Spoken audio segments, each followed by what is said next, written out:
meeting of 2023. Exciting new year, and looks like Angie's got me down for opening remarks and pledge. So my opening remarks in the form of a prayer. Our dear Heavenly Father, we thank you for all our many blessings and all that has blessed us with and this moisture that we've been receiving, and bless us that we'll continue to receive that so that we'll have what we need for our crops and other needs around the county.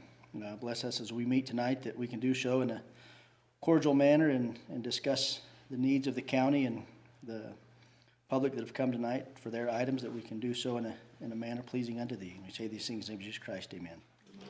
We all stand and join me in the pledge. I pledge allegiance to the flag of the United States of America and to the republic for which it stands, one nation, under God, indivisible, with liberty and justice for all.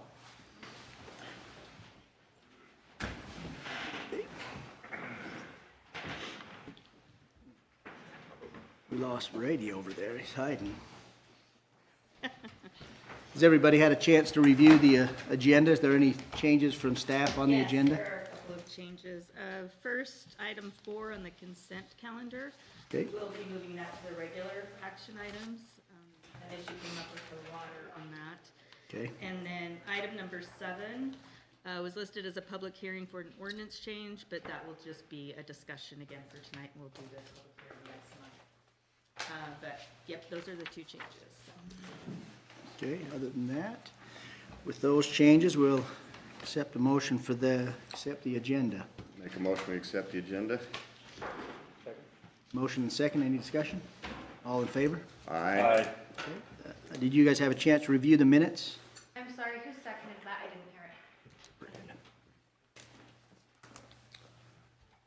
Any questions on the minutes from No last questions on the month? Okay, a motion to approve those. Make a motion to approve the minutes from December 1, 2022. Second the motion. Okay. All in favor? Aye. Okay. We'll move on to items 1 through 3 then, with 4 being moved to regular action items, the consent items. These are items that meet all the conditions that the county has in place to move forward without much discussion. I think one of them did have some conditions with it. Is that right, Angie? They all have conditions. They all have conditions. Okay, so do we want to let the proponents, I guess, come up and make sure they're okay with those conditions, or you've checked, so we're good? And yeah, Okay. they didn't have any questions. Okay, then if anyone, the commission members have any questions on those, or? So which item was moved? 4 was moved to regular action items. So it's 1, 2, and 3.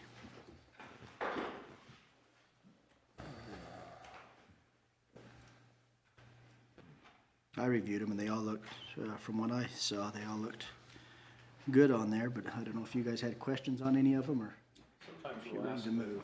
there are people in the audience that come with something to say regarding those. Yeah. We could, I guess, is anyone here for the item 1, 2, or 3 that would like to? Okay. Come up to the microphone. If you wouldn't state your name, and any comments you have on that item. I'm Carrie Goodsell, but it's Carrie Anderson subdivision, and I'm just wanting to break a ag piece off of the lot that I do have, the 38.14, Okay. and it's just an ag piece. And I have a question maybe for staff on that one. I think it's just a typo, but under the request description, A and B there, so it's 38 acres, but you say that lot 1 will be 16.8 and the remainder will be 30.2, which I think gets a few too many acres. Yeah, I'm not great at math sometimes, but yeah, lot 1 is 16.78 and the ag remainder is 22. 20, okay. Typo. So does anyone have any questions for the Opponent? proponent on this? Okay, I have no. thank you. Okay, anyone else on any of those three items? Come on up.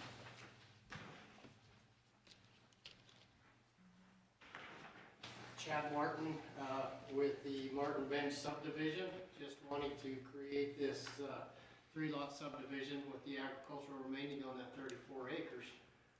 So, if there's anything difference or change, Yeah, I didn't see much on there. Looks like, let me see.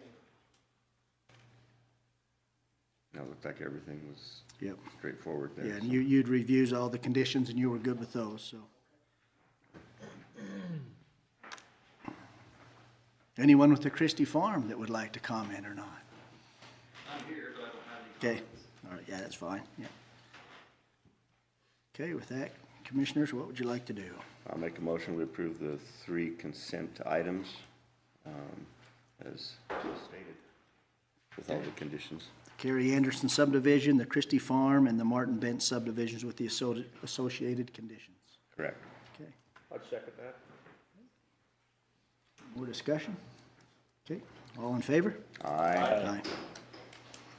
Okay, we'll move on to number 4, Stratford Ranch subdivision. Yeah, and the reason we pulled this off of the agenda is, or consent agenda, is that in finalizing the staff report, I went to double check the water rights website and noticed that their application for a change had been rejected as of December 23rd.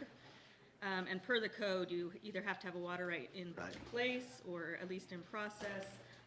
If not, well, we can designate it as a dry lot, but that lot cannot be built on. Developed, yeah. So we recommended either approving it with the conditions that it's a dry lot or continuing it up to 90 days if they would like to pursue their appeal process through the state water engineer's office. I just touched base with the agent and he indicated that it looks like they want to go ahead with the dry lot, but I'll let him speak for them. But Okay. again, that is the reason we pulled it off, because that water issue came up. When was the last time we used that condition as a dry lot? I haven't come across that too often. Yeah, we don't do it too often. Typically when it happens, and we only allow 1 dry lot per subdivision, but usually it's when maybe they can't get all the water rights at once, but they want to be able to maximize their division or density potential. So that's generally the case. That's been the case in the past. So in the future, if they secure the water right, then they can pursue an amendment to that subdivision. Correct. Yeah. Yeah, based on the findings in that order from the state engineer, it seems like all of the water was allocated in that area, and they were bringing in a water right from a different area of the county, so I'm not sure how that appeal process will be. If they wanted to go forward with the subdivision, they could just make that a dry lot for now. Please. So at this point, they are fine with the dry lot designation. Like I said, I just briefly touched base with him before the meeting started, so I'd have Mr. Reader come up and just confirm that. I believe that's the same.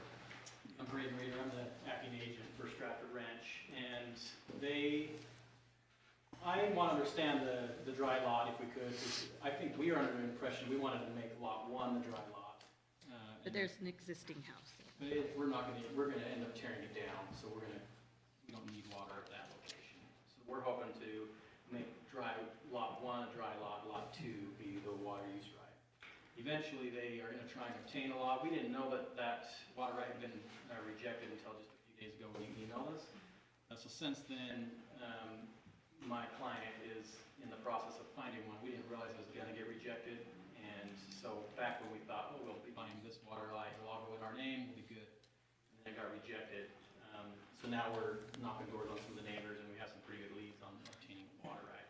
So we want to keep things moving for the time being, keep it a dry lot as lot 1 if possible, because no one's living in the home, and it's basically all turned off. There's no heat or anything. There's no water inside the home.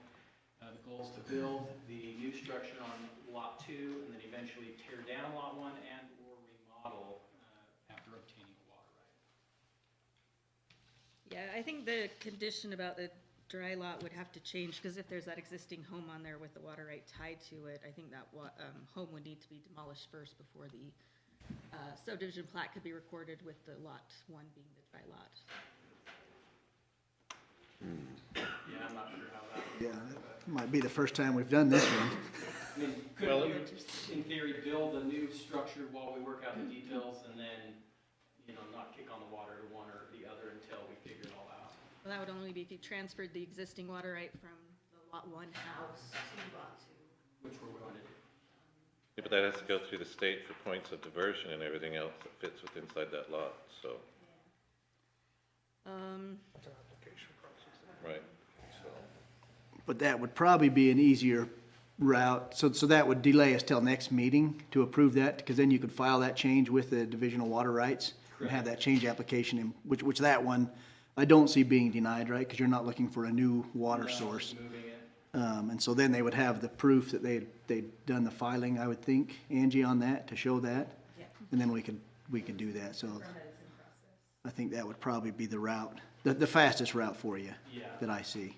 And eventually, you know, depending on what happens, if they can obtain a water right, Correct. plans may change. Yeah. Their goal, they don't want the houses there, it's old, it's dated, it's falling apart. So no matter what, it's gonna get either torn down or remodeled completely. At that time, we can address what Yeah. the plan is. Cause it's not even livable really, it's just an old. Yeah, I'm familiar with the lot there. So it'd be more likely then that we want to postpone this out to 90 days? Up to 90 Up to days, 90 yeah. And days. then if you file that, you could get on next month's agenda. If you get that filed with water rights before then, that might be the easiest way to Mr. go. Chairman, I just have a clarification though. So, just to clarify, are you guys hoping for 2 water rights? One to service each lot or one? Whatever we need to do to be able to build, so basically there's an old house there that is not up to their liking. They own this big property and they want to build basically a big garage with some living space in it. The only reason I'm asking is because in the detail, shows on October 4th, 2022, the application provided proof that a change application was in process for an additional domestic water right for lot 2. Yeah, so basically we had agreed to purchase a water right from someone else, but it wasn't located in the vicinity, and so. That's why, okay, I understand now. That's why it got rejected by the state engineer, because it wasn't in the, Far away. it wasn't in the right drainage, yeah.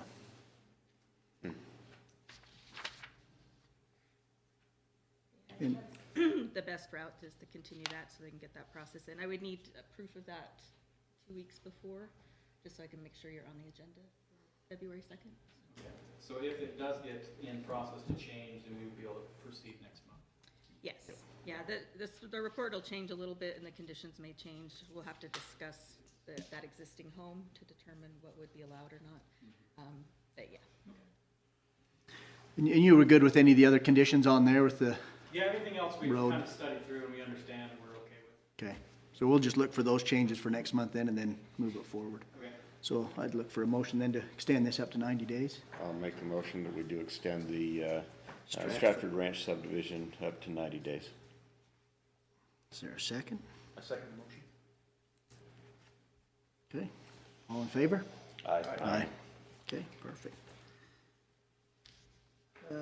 Number 5, Millville Sewer System. Where are we at? I guess we got to go to the public hearing next, right? We're at time for that public hearing.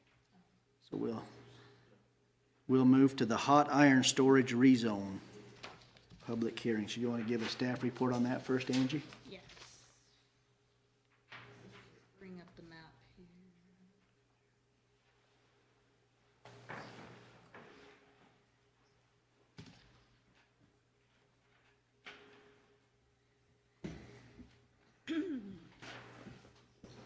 Okay, so this is a request to rezone 8.77 acres from the agricultural A10 zone to the industrial zone.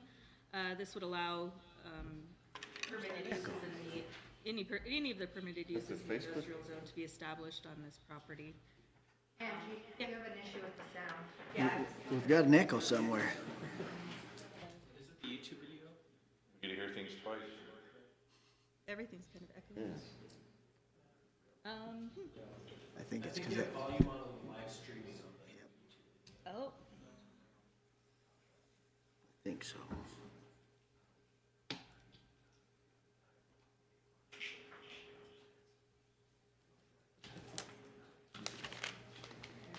testing, 1, 2, 3. Yeah, that makes sense. Hopefully our viewers at home are not getting major feedback. Yeah, exactly. I should check. There's probably. There's one viewer right now. Okay, so, sorry, again, this is a request to rezone 8.77 acres from the A10 to the industrial zone. It would allow them to establish any use that is allowed in the industrial zone on that, but it's not tied to a specific project, and would be addressed as part of a conditional use permit. So we've identified some general information as it pertains to the subject property to help the Planning Commission and County Council arrive at a decision. First, the property is legal. It's in the same size and configuration as August 2006. In 2011, as you can see from the aerial, there are a couple of storage units on here already. It was approved for a self-storage unit in the A10 zone, which was allowed at the time. The initial proposal included 3 phases and 6 buildings of self-storage units, but the proposal was scaled back due to them triggering urban development state requirements, and was approved as a 2-building development.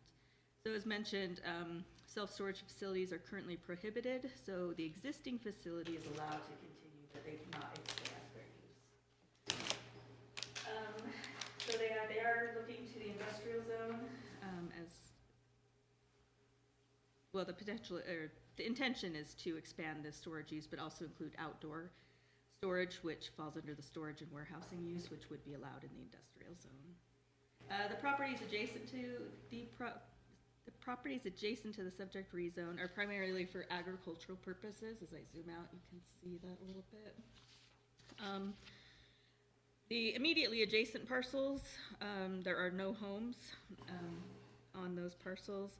When we expand the buffer to a 1/4 mile, there are 5 parcels with a home in unincorporated county, and no parcels in Smithfield, because this is immediately adjacent to the Smithfield boundary, that have homes. When we extend it to a 1/2 mile, there are 12 parcels in unincorporated county with a home and 4 parcels in Smithfield City.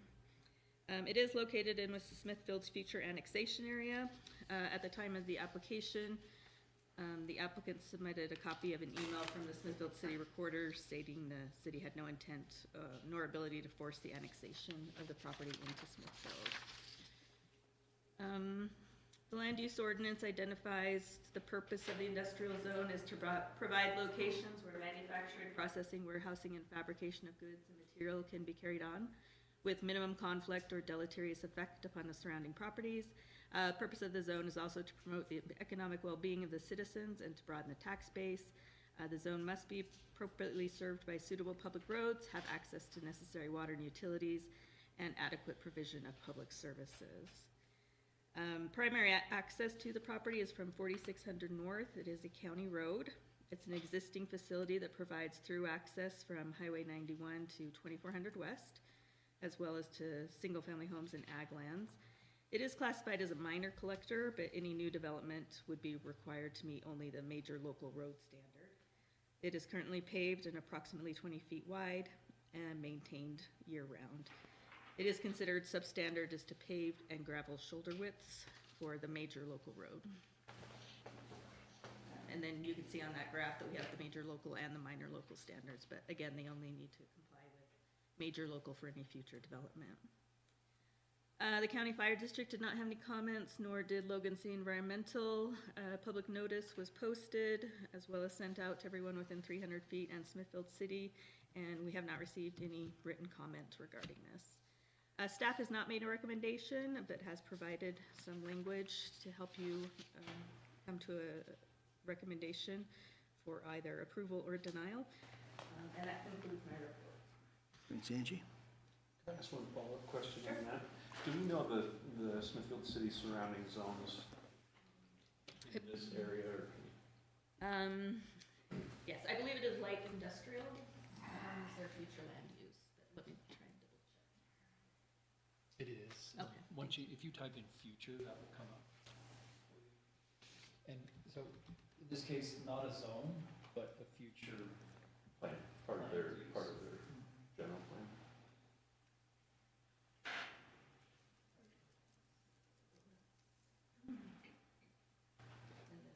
one right west of it, is it industrial? Or, West is open space. Still, So the magenta color, that is like Industrial. industrial in their Or future. just industrial, I should say.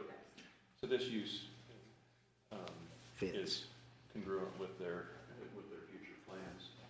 Is there a reason, this use can be done in commercial as well as industrial? Is there a reason given that we're going to industrial versus commercial? Yeah, they want to be able to have some outdoor storage, which the self-service storage facility itself does not allow. Allows in that zone. Yeah. Yeah, we look at the more intense use, and that would be the outdoor storage is combined with that, so that would need the Looks industrial. like they already do outdoor storage.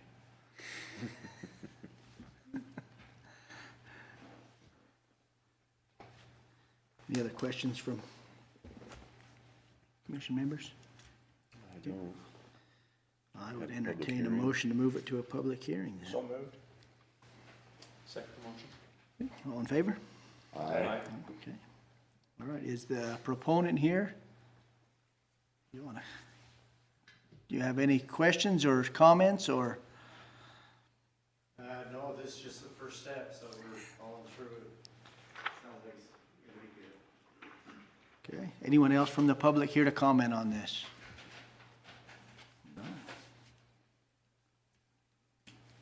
Okay, I move that we close the public hearing. second that. all right, moved and seconded, everyone in favor? Aye. Okay, public hearing is closed. Okay, commissioners, what would you like to do? I'll just speak my opinion on, anytime we put an industrial, we make a zoning change to industrial, recommend it to the council. That's always a concern for me, just because of the nature of What uses could can happen. in those areas, and I just have to voice the concern on this. I think this probably makes sense. It's not, it doesn't look like this is intended to be something else. We have storage there, and that's probably what that's going to be, so it makes sense in this case, but I always have to voice that concern just because of what can be plopped into a given area based on what we allow in industrial. The only way we can change that, Angie, did you say that commercial allows for storage but not open storage? No outdoor parking of trailers and Outdoor, stuff. yeah. So if that was to be changed, but In the future, when we look at those zones, what's allowed in there, that may be a point of discussion, maybe something that we put as a note in the future, because I think most of us in here would be more likely to embrace a commercial zone with the increased limitations that we have on that in an industrial zone, and I'm sure there's a lot of discussion that goes into that. Well, how obnoxious is outdoor storage, and does that really need to be industrial? But that's not the question that's before us today. I would tend to support it because of the fact that we've already got storage units there and the location. I think it's good. Yeah, and if you look at even the county's plans around the airport just south of this all show similar zoning, long-term. I don't know if that comes up there, Angie, but it borders this on the south side of the road, doesn't it? The other, The storage units or? what, Yeah, unfortunately, we don't have that. no, we don't have the, Right. okay, yeah. But yeah, it was just south and west of that. Yeah, southwest, the other one that came in, that withdrew their request for now to rezone that other piece right there. And 4200 North is not as in good shape as Yeah, 600. right. Okay, no further discussion, then I take a motion one way or the other. The staff has drafted two different options there for groups of conclusions. We can go with those, or you can add others if you would like. Mr. Chairman, I'd move that we recommend to the county council approval of the hot iron storage rezone with, I don't know, do we really want to look at any other, conclusions? Well, a lot of the other ones would be imposed when they come back for a CUP later on to actually do whatever their proposed project is. This is just the rezone, and so there's not Okay, I'm okay with a lot of option one. conclusions in. With with the, findings of fact and then the, conclusion for approval. I'll second that. Good. Any more discussion? All in favor? Aye. Aye. Okay, that passes. Okay, now we'll move back to item number 5, Millville Sewer System Conditional Use Permit. Someone here for Millville to speak to that? A couple people, it looks like, on the back. If you want to come up, since we don't have anything in front of us to review. There was no number 5 on my packet. Got a Bio West letter. Yeah, There should be. There's a, I have, I did 4 to just add, 6. there's a whole, Maybe mine didn't update, because I didn't have anything on there. 33 pages. Next to it, and then there's more. 33, well, that's a lot. You ran out of memory, you could crash. Yeah, I can bring the staff report up on the computer here. Yeah, I'm sorry about that. It was a little later than the other reports, so. Were you in the drive? Finalize some details. Yeah, I just re-hit her link to see if her link was good. It's got 1, 2, 3, 4, 5. Go back one here. I can review this one on here if you wanted the hard copy that I have. Where were I they? can look at Lane's easy enough. I don't know why it doesn't come up on mine. That's a lot of reading. Glad I didn't have that last night, I guess. So yeah, I can go over just a summary, or if you wanted to do it. Oh, let's see. Sorry, I might give some folks here motion sickness, but. So the Millville Sewer System Conditional Use Permit is a request to construct a wastewater sewer transmission line, which falls under our use type 5610, a utility facility distribution. We want to construct that from Millville to the Hiram City wastewater treatment facility. It's a proposed 21-inch wide transmission pipeline path that runs through 13 different unincorporated county parcels, as well as portions of 2 county right-of-ways, 4400 South and 4600 South. The total acreage of the project is about 31.67 acres. There is a short segment that crosses another county right-of-way, 2900 South, but that's in the process of being annexed into the city's municipal boundary. Sorry, it's so big on the screen. The letter of intent and additional attachments submitted by the applicant are attachment A in your packet. Provides an overview of the project, including the transmission line alignment, the current easements they have in place, locations of sensitive lands, and includes crossing details for snails, streams, water bodies, etc.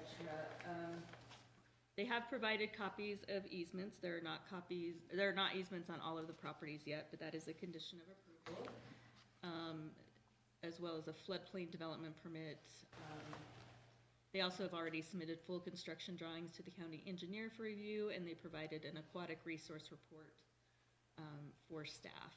So those were not attached as they were quite lengthy. But we do have all of those if you want to refer to them. I did bring the thumb drive with that information. So when we look at CUPs, we look at standards and criteria based on if they're in compliance with the law, health, safety, and welfare, adequate service provision, and impacts and mitigation. As far as compliance with the law, this use type is allowed in all zoning districts in the county as long as there's an approved CUP. I did not do an analysis on each of the parcels as far as their legality because the scope of work is actually just limited to those recorded easements that they're doing, so it was not applicable, so we did not do a review on that. One of the things we do have to look at is parking, but they are exempt from a parking analysis. Their needs for the project will be limited to the construction period only, but we do have a condition that they can't have storage staging areas on public rights-of-way or on county-owned property, and that any parking that is done on the right-of-way during construction, they have to make sure that they're not obstructing traffic. Fire did not have any concerns. So reasonably anticipated detrimental effects of the use. would be the reclamation or invasive species. The construction activities can introduce invasive species and have a detrimental effect on the surrounding properties. We do have a condition of approval that they need to work with our county vegetation management division on a noxious weed control plan and get their seed mix approved. The construction could have impacts on air quality, so applicant is just conditioned to follow the best management practices to mitigate that. Some of the sensitive areas. So on sensitive areas, wetlands and condition number 10. In reading the aquatic assessment report that they provided, the conclusion, I guess it was this kind of a standard language that they use where it states that the results are preliminary and the U.S. Army Corps of Engineers has the final decision. But today the applicant did, so I made a condition number 10 that they had to work with the Army Corps of Engineers to get all necessary determinations and approvals from them. But they did send a memo today from their consultant, BioWest, that clarified that language, whereas in they feel it meets the standards of the Army Corps, and so they don't need further written approval from them. So that is included in the shared drive. I just added that today. So we would probably need to, as part of the approval with conditions, make a change on that condition number 10 regarding. They don't need that now. So yes, portions of the transmission pipeline also go through floodplains, so they need a flood development permit, which I believe they've already submitted the application. And then there could be some negative impacts to public improvements of the transmission line on existing public rights of way. And so they just need to work with the county engineer to get those plans reviewed and approved prior to construction.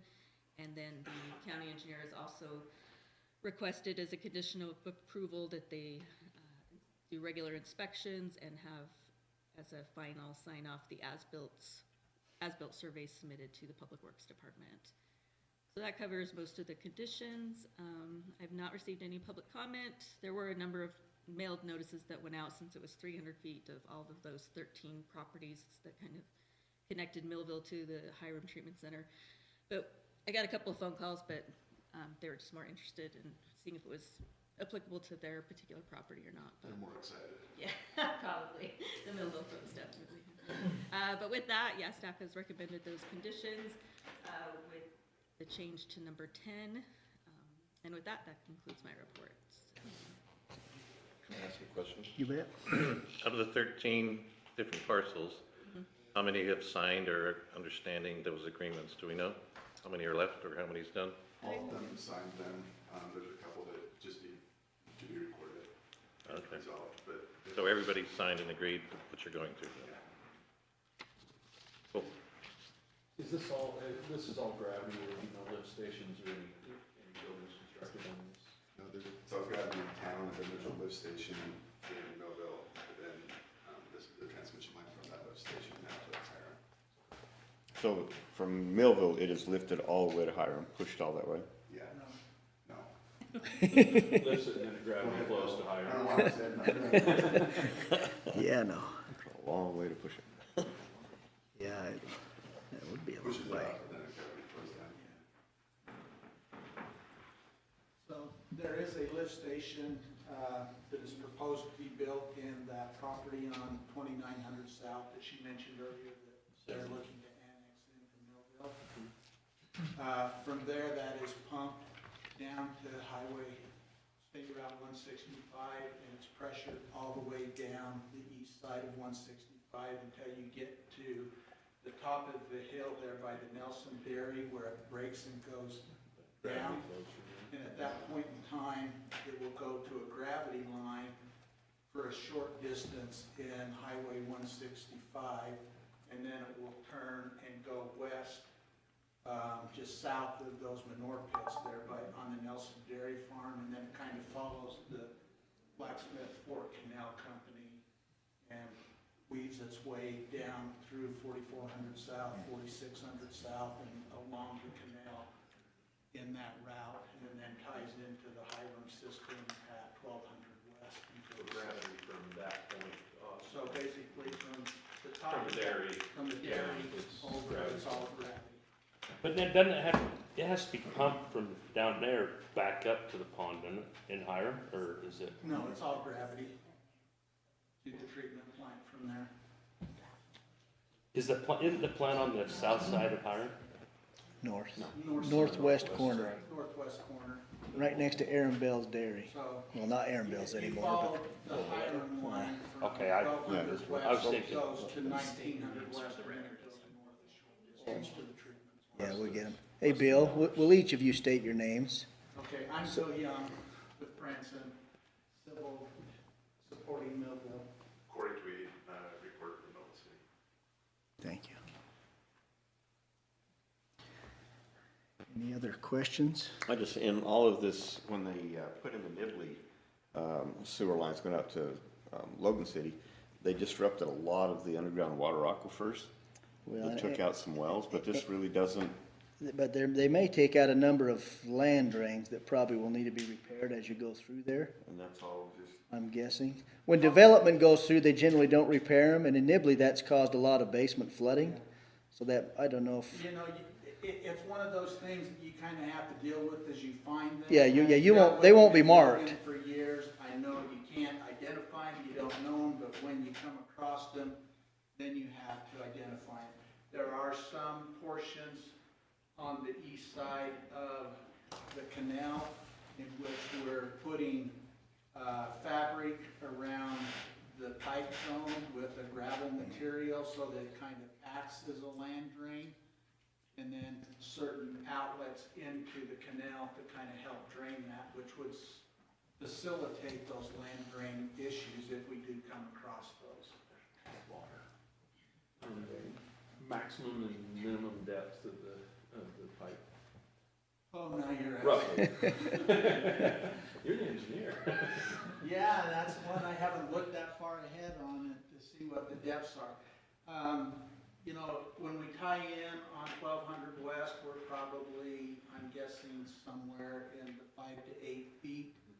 I would also guess that there's other portions and places on here as we go underneath railroad crossings and Hiram Slough that we're gonna be down 15 to 20 feet in order to get through some of these locations. So I would say that we're anywhere from 5 to 20 feet, just in round numbers, maybe plus or minus a few feet here or there. But there's gonna be some deep sections and there's gonna be some shallower sections getting this installed.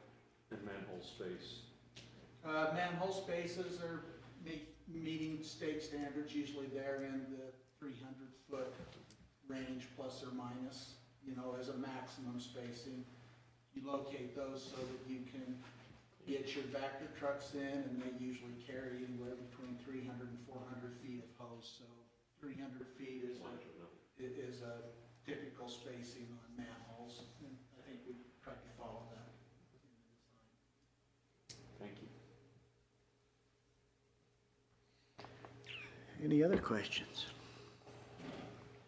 Okay, what would you like to do? You've got a, I'm ready to make a motion if we're ready for that. I think for them comments, I'd be ready for a motion. Yeah, keep things moving.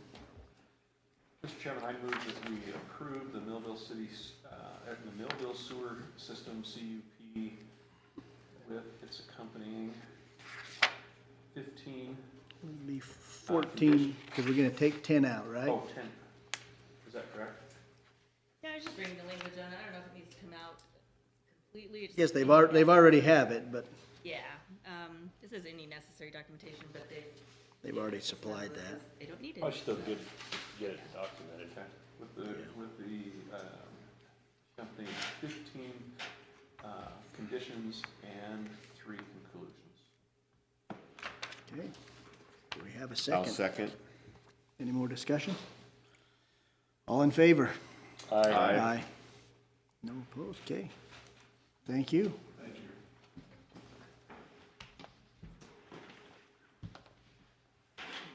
So now we're just gonna go into a discussion, right, Angie? No more public hearing and No public hearing, so yeah, we'll renotice it as a public hearing for next time. next, okay. Sure they don't recognize. What's that? Yeah. Switch over. Steep slopes. Steep slope. Yeah.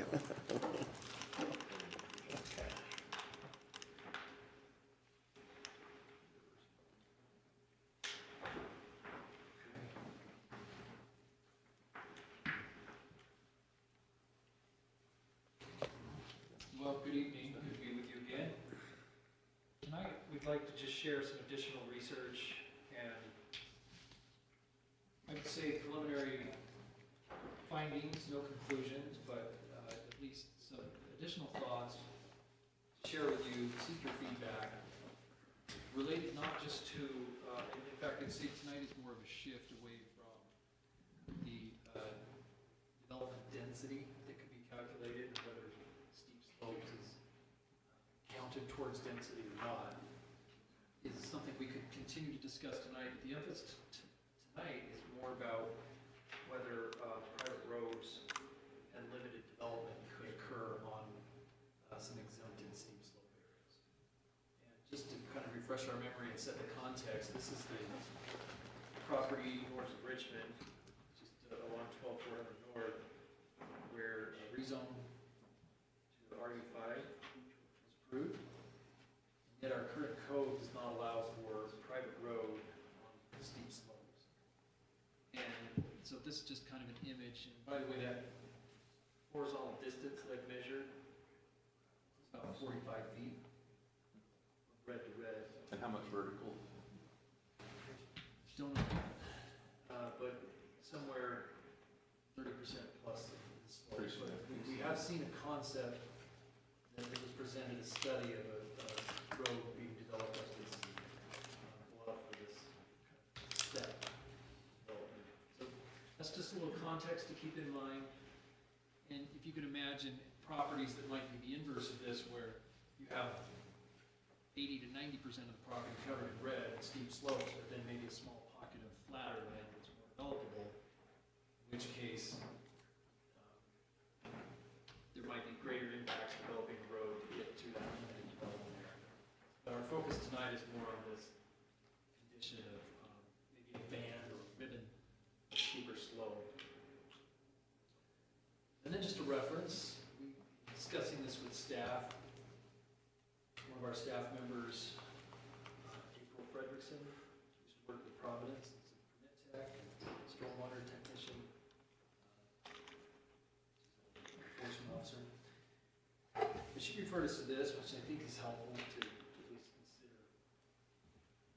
what they define as non-developable sensitive areas. And it suggests that, first of all, back to the idea that development density, they don't allow anything over 30% to count towards development density. We've seen other examples where proportion, maybe a partial credit could be attributed to those steeper slope or sensitive areas. But the last sentence or phrase I've highlighted, which is that none of these areas may be built upon or within except for required public utility and facilities, which is similar to county code.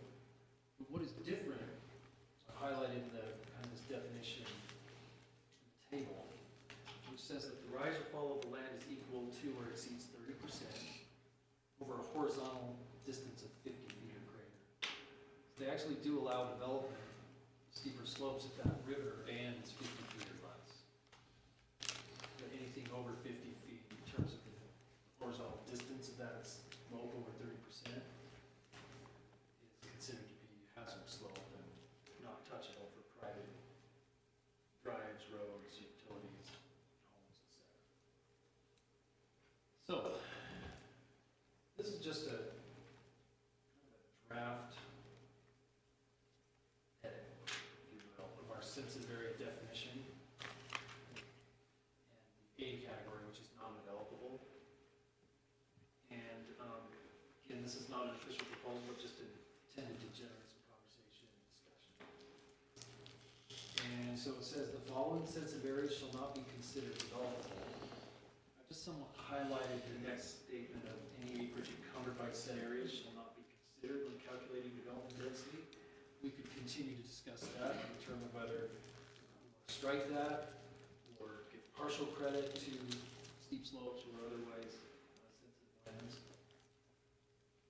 And then on to the next statement of no development shall occur within said areas except for required public utilities, roads, and road facilities.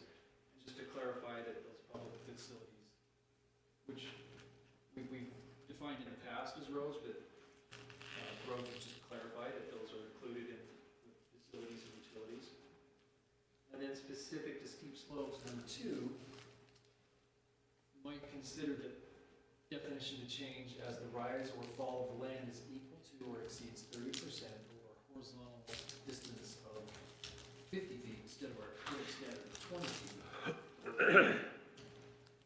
And then I explored this line, except that structures are only allowed over a horizontal distance of 20. And might require more study and understanding of what kind of geotechnical liability or issues we get into with a span greater than 20 horizontal feet of a steep slope for actual construction of structures. But kind of different when you're laying out utilities or roads. So this is just something that I think we encounter at times around, especially the perimeter of the valley. And then I think the dynamic changes quite a bit up into the FR40 forest areas where you get more predominant water, steeper slope areas. But Dan, yes, can I ask a question? please. So in there you say public roads. I'm thinking of some areas in Mount Sterling where I'm from where you have steep slopes, but they're also part of a wash or a potential of a flash flood area. So to me, that would need to be called out in here as far as, do we consider a private road, public road, or whatever else is in there? Because we've actually had a subdivision requested and there was a lot of washes and steep slopes and everything in there that took away from that. So I think that needs to be part of this consideration as to, I mean, just like you said, those are in the outerlying areas, which in the springtime when there's flash floods or whatever else coming down those washes, that we need to identify. Yeah. So another layer of sensitive land of floodplain. Yes. Or what can go in there as far as public road or private road or whatever else is considered on there. So do you guys have any of the figures too? I mean, if you're 30% slope over 20 feet of horizontal distance, how much rise is that? And then how much does it change from 20 feet to 50? And with all of that, who made these figures? Or did you guys just decide, let's just change it to 50? Well, we explored 50 based on Providence as a reference. Based on what? Providence's code. That's just a, kind of revealed the idea that we changed the distance of steep slope that's exempted for certain types of development of steep slopes, that could be a way to not necessarily open steep slopes wide open for say private roads and drives and certain types of development, but to at least maybe allow greater flexibility when we encounter situations like this one. Was there any other areas studied besides Providence's as far as what else is out there? No, but we'd be happy to continue to study. Well, I'm just really curious. So, just how you come up with your decision or what? You have an idea. So again, I know I could figure it if I was smart enough, but 20 foot at a 30% slope. How high are we talking? And then how high are we talking? Given another 30 feet at 30%. I'd be happy to produce drawings. We continue this discussion. And I think in the picture you have there, you know, the 50 feet is going to allow you to do a road or an access, whatever it is, in most areas where there's a riverbed, right? That's what this one's caused from thousands of years ago, right? The river cut through there. And so on each side of that, there's a 20 or 30 foot elevation change. And so that's pretty easy to do. And it keeps you in the valley for the most part. If you go to 200 feet, now you start to encroach and let stuff on bigger mountain type slopes. You're not going to have anything, in my mind, in the valley, 200 feet or 100 feet even, that has a 30% slope. They're all going to be in that I would say, less than 75-foot range, and they're gonna be next to a river or an old river. So it's Situations. 30% then the driving factor. I mean, if you only had a 20% slope, that's There's no gonna allow restriction. you that much. That's why I was kind of wondering if where we decided, because even at a 30% slope, you know, what's the difference gonna be between 50 horizontal and 75 feet horizontal if it levels out on top? Well, briefly responding to your first question, 20 to 30% slopes are potentially developable under the current sensible lands definition. I don't have that text, but that would follow this non-developable text would be potentially developable. And that's based on a geotechnical report that would be reviewed and determine the type of construction that could further deal with the substrate materials and geology. But specific to your question of height, I mean, if it was a 30% slope over a span of 30 feet, I don't know, this setting, Brady, I'm not prepared to respond to those specific questions, but I'd be happy to. Public display of maps. Well, my whole purpose in asking the question is, I mean, I agree that we shouldn't allow building on these areas, but in today's environment where you can take a bulldozer and cut that further, you know, for the roadway access only. And then even if I'm just curious, even if it's factored in as part of the acreage, you know, just if you had, just like I said, if you had 75 horizontal feet at 30% versus 50, what is gonna be the effect on if that's still figured into your 5-acre lot, but you just can't build on that slope? Does that make sense? Yeah, and 'Cause that's otherwise going you're up to saying- the upper line, right? The line of still leaving that it counts against your density. Well, that's where I'm kind of opposed to without Yeah. further facts is, you know, why does that count against you if you're not gonna specifically build on it? If you've got 3 acres or 2 acres of perfectly flat buildable land that you could still build a structure on. I'm just wondering from the facts of the whole thing where it comes in. Yeah, I mean, those are good questions, and what I will commit to do is review our discussion and continue to provide more facts and studies and details. But I think what we're talking through as staff is that we see the need for some flexibility to access developable areas. But then, you know, you get into areas where they're predominantly steep slopes or substantial steep slopes, and then the actual cut and fill and construction of roads to access those developable areas becomes much more impactful both visually, environmentally, and that we would think would require much more study to understand the impacts. But this small step of at least providing more flexibility where most of the property is developable seems. For that, I'm very appreciative that the county is considering that, but I think it really comes into play because I can't remember which direction we went on we had this discussion either last meeting or the meeting before, and it was brought up that Wellsville development out there. Was it the Murrays? Yes. That come in and they wanted to do a 5-lot subdivision and a lot of the land was not able to be factored in, if I recall, to the developable or part of their 10-acre lots. So it restricted them a little, and I guess, but I think comparing that to something like the property we're looking at hand, in my mind is different because the only thing you're really being affected by without putting structures on that is simply your access. And then after that, you've got flat buildable land. So I like the approach of looking at a variety of different properties and just testing different potential amendments, just seeing what the impacts are. I'd like to give my opinion on this. I think this is a problematic code in the way that it's written, because the way it's written, we can't put a culvert in a bar pit. You know, because that's a 30% grade, and it says we can't develop on that. And I think in a lot of ways we kind of look the other way on those types of things, and also a lot of I think we stick our heads in the sand on a lot of things as well, Because is this type of development happening in our hilly areas?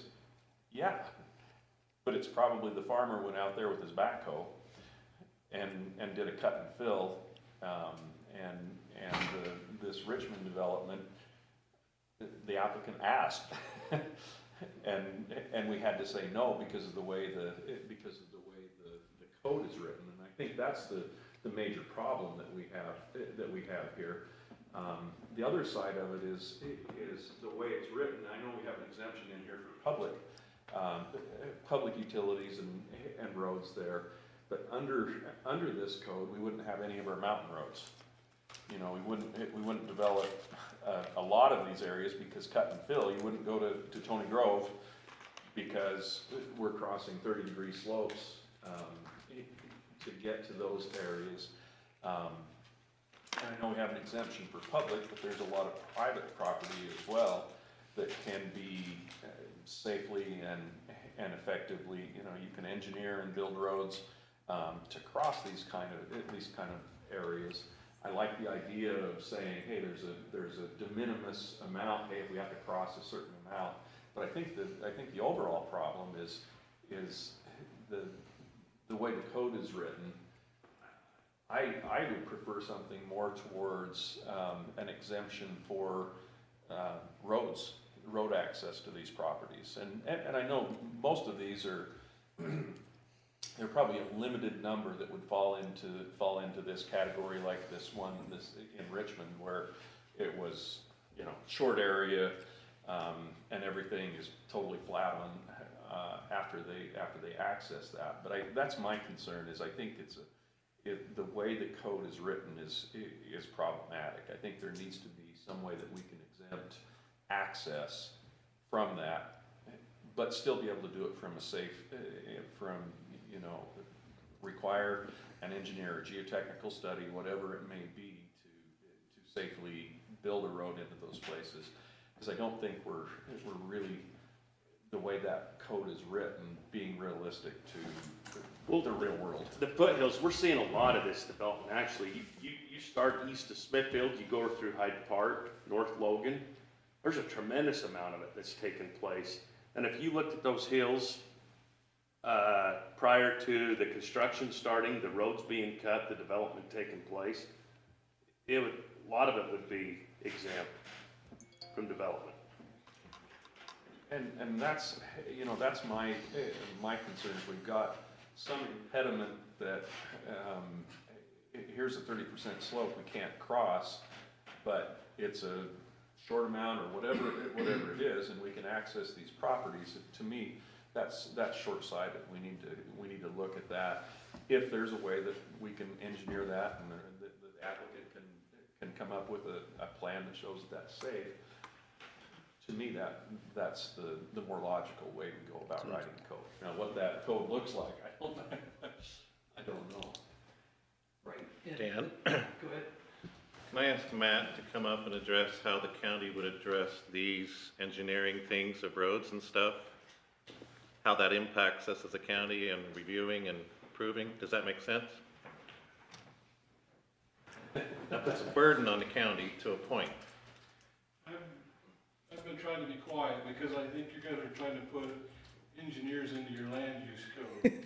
So, you know, whether you guys want sensitive areas to be part of your development net acreage, great, right? If you want a structure on there, I mean, to me, that's an engineering decision and how much money do you have? So I'm kind of more along the lines of Watterson on this one where, you know, we are letting, if we don't want it, then let's exempt it. But if you're gonna allow a road to go up there, then put that back in the engineering and the geotech, and let's figure out a way to build it safely. But, you know, to have it in your sensitive areas and try to quasi do that, that should be more of, hey, if you're gonna do your land use part of it and say any development in here must follow these standards or.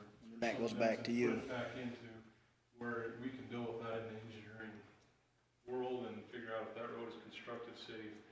And there's lots of other jurisdictions that we can look at. I haven't had time on it, but there's people that develop in the 30% slopes all over the place. Yeah. To me, I think this one doesn't say public roads yet, but what if it's terraced, what if it's 50 feet for a short distance and it's flat, and terraced flat, you know? So I think trying to do all that, you're going to just find yourself in another battle down the road, so. Some will come in with one that's Figure 60 out feet. whether you and guys it makes figure out a way sense. to put that in your subdivisions and what's developable and not developable, and then let's find a way to put that in somewhere else where we can work with the engineering communities and make sure these roads are built safe and they're compacted, and if there needs to be retaining walls and all those things that we're putting those people through the process. And if you can afford it, I guess, you know, maybe you can build, and if we don't want people to build in the FR 40 or those zones, then let's just exempt them altogether. So are you saying then, from your standpoint, you don't even want to see 50 feet? Is that what you're saying? No, because how do you calculate it, right? Is it, what if it's 51 feet? Yeah. Right? That's exactly what I was wondering, and then Yeah. just all over the place. Because no matter what it is, you can design it, you can build on it. It may cost, you know, be cost prohibitive, but yeah, I kind of agree with what Matt's saying. Is an engineer gonna go try to build a road up a? No, yeah. Right, we're not, so. River Dam's a pretty good project. So. I just want you involved in all the way on this, so. Yeah, and I would like to weigh in on it as we go. I wasn't prepared for this one, as far as trying to find some other model ordinances and looking at other states and, but every state I've ever worked in, they have ways to do this. It's just they're gonna put more restrictions on you. Yeah. You know, it's gonna be geotech, it's gonna be more reports, it's gonna be looking at faults and seismic and sands and. Well, that was my question. When you get to some of these upper areas around the valley, you get into clay, you get into other soils that probably shouldn't be a road there no matter what, but yet if it meets slope and everything else, you have to watch it, so. Can you refresh our memory? What is the maximum slope? I mean, and I'm not counting Cherry Peak up there, but if we had our say on the road, what's the ideal maximum slope on a road? The road manual says 10%. 10?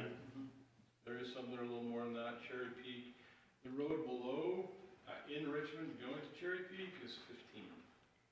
Going up Fifth North. Yeah. Once you turn the corner. Yep, when you turn the corner, that's 15%. So that gives you an idea. That's not a great road to be driving on, but the fire department will put restrictions on you if you're over like 13%. So you might be able to get up a steep slope, but you're gonna have to either have it a very long Cut. cut, or you're gonna have to do some kind of switchbacking. Yeah. Thanks, Matt. That's good, thanks. Yep, and you definitely see projects in other communities, other states, other areas that they spend money and they access places and they do tend to stand out more visually. So there's kind of the aesthetic side of this as well as the engineering side. Absolutely. So I think what we were exploring initially here was something fairly safe and simple that could allow some to benefit from it in the short term, and then maybe study a more comprehensive solution in the longer term. But appreciate the feedback. This was something we're just trying to balance, taking care of applications, but also dealing with code issues that seem to stand in the way of certain projects and driveways, public, private roads, etc. Any other feedback we could collect from you? I really like Matt's idea of taking some of that out of there and turning that over to engineering when the project gets to that point. That's where those approvals come. We can put that restriction in there that if you have the 30% slopes before it's approved, engineering's got to sign off on it, and you can work with Matt on what that wording needs to be on our side. But I think that's better because, yeah, I think if we put 50 feet, next year we'll have them come in that's 60 feet and still makes sense, but then we're gonna have to go back through this process again to make it 75 feet. And really, it doesn't matter if it's 100 feet or not, if the engineers approve it and show that it'll work, you know. And that picture you had up there's a perfect scenario, you know, there's a great big flat field that could have a number of lots on it potentially. But because of our current code, you can't get to it. You know, I think it makes sense to work with engineering, come up with a solution there to get up those slopes, whatever they might be, and, I think some of those bigger ones that, you know, I think they're gonna become cost prohibitive and the landowner's not gonna wanna do them, but I would rather see it go that way than just, you know, put some numbers in there to tweak with for our. We really have two parts to it too, though, Mr. Chairman. We do. The other's the developable We've got acreage. the access, or the slopes, but then we've got the, what do we count as? Developable as, acreage. Developable or part of the, and Yeah. I'd be very interested to hear, Jason and I expressed our thoughts, but I'd be very interested to hear from the rest of you, whether before or after the hearing, on what do you Right, guys think potentially. about figuring that into the developable acres? Well, I expressed mine last month, that if we restrict those, they're, again, primarily perimeter acreages around the county, on the steep slopes for their developable acreage, we're just pushing the development to the bottom of the valley on the farmland. If you've got a 1,000 acre, 100 acre piece that could allow for 10 lots, but 60% of it's steep slopes, so now you can only do 4, you know, you just push those other 6 lots into the middle of the valley. Yeah, so I think you've gotta have some flexibility in Yeah. that sensitive area, cause they all would look a little different. Yeah, like you're saying. there's gotta be adequate ground to do those number of lots. If there's not enough, you know, if it's 99% steep slopes, we're not gonna get 10 lots on that 1%. And so we would have to work on that acreage, you know, something in there, the percentages, but, That's where the zoning could come in on it, I mean, as far as. Minimum lot size. yeah. But And if so you- I think if you have that, I think, yeah, taking that, it lets us develop some of the less prime farmland, you know, the dry farmland primarily, and some of it's not even ag land, it's, you know, rangeland. But if we really wanna try and preserve ag, you know, some of those grounds are better places for houses. I wouldn't be in favor personally of adjusting the FR 40, because I think we need to leave that as a buffer, but on our A10s. A10, I just, Yeah, if you lose an A10 because you've got a quarter of acre of sensitive ground, oh, we're gonna pull this out, but that drops you out of the 10 acre. Well, you had some good examples of it last month to show some of those scenarios that I think made a lot of sense. Smithfield Canyon's one. That's the one he's got Yeah. up Yeah. there right now. Yep, you know, it makes sense. This is a 109 acre lot here, that you, so if you didn't calculate steep slopes as part of the density, they would have the potential of 10 lots. Yeah, and Just there's probably you know, Yeah, there's other stuff going on here too, there's floodplain. Right. and Source water protection, but just the steep slope kind of analogy here, as an example works here. But if it were set that you could put 10 lots along Smithfield Canyon Road and preserve all of that mountainside there, then we force our density, we cluster the development there along the utilities, we have access and all of those things. To me, that makes a lot of sense. there is an example of this below, we've mentioned Cherry Peak already, but as you're headed up the canyon right west of the city water tank, and I'd have to look at a map to get exact acreage, but that's the way them parcels go. They go from the Cherry Creek Road to the south, and they're all a sliver that goes, they actually go up over the top of that first knob to the south. Yeah, I could look at the acreage and see what the yeah, totals you are. could just and I know scroll they to was the put north in- right there and you'll have it. They were put in before, obviously, this, but you still can see that, I mean, they got some mighty steep slope, but the houses are down on the flat.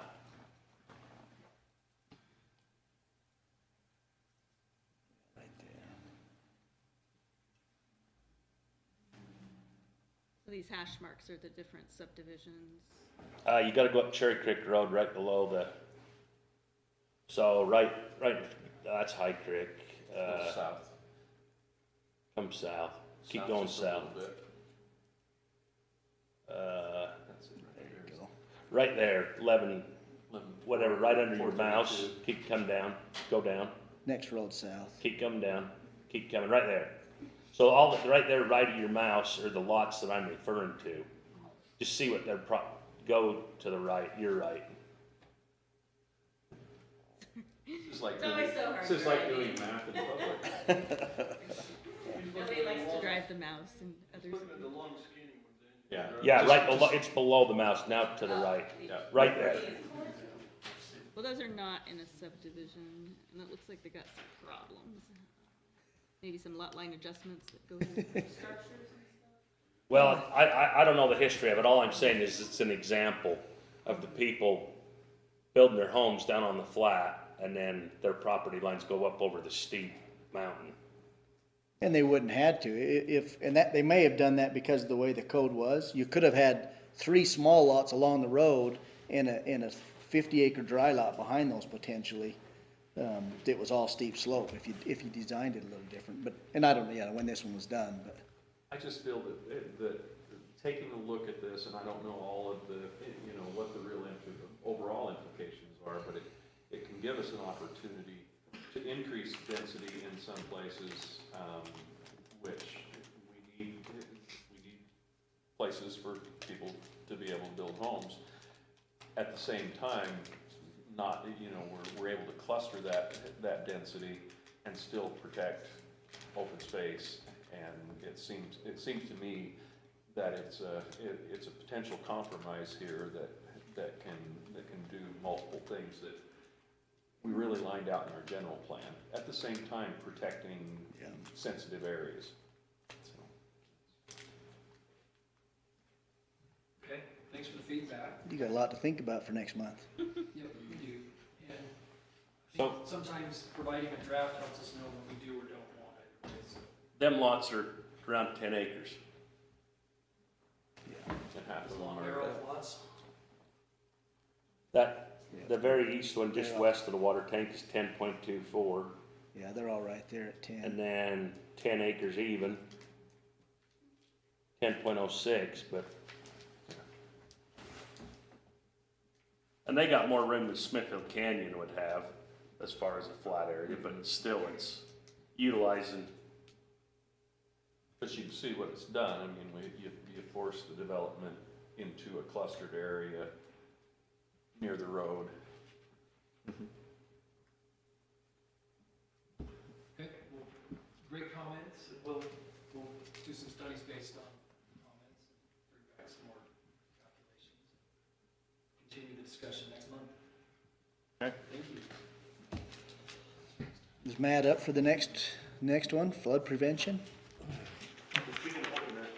Public hearing? No, that was Oh, moved just off because they discussion, weren't ready that's for it, just discussion today. Okay.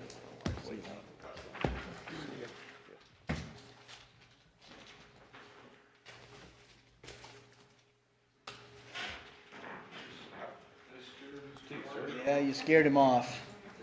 He knows how mean you can be.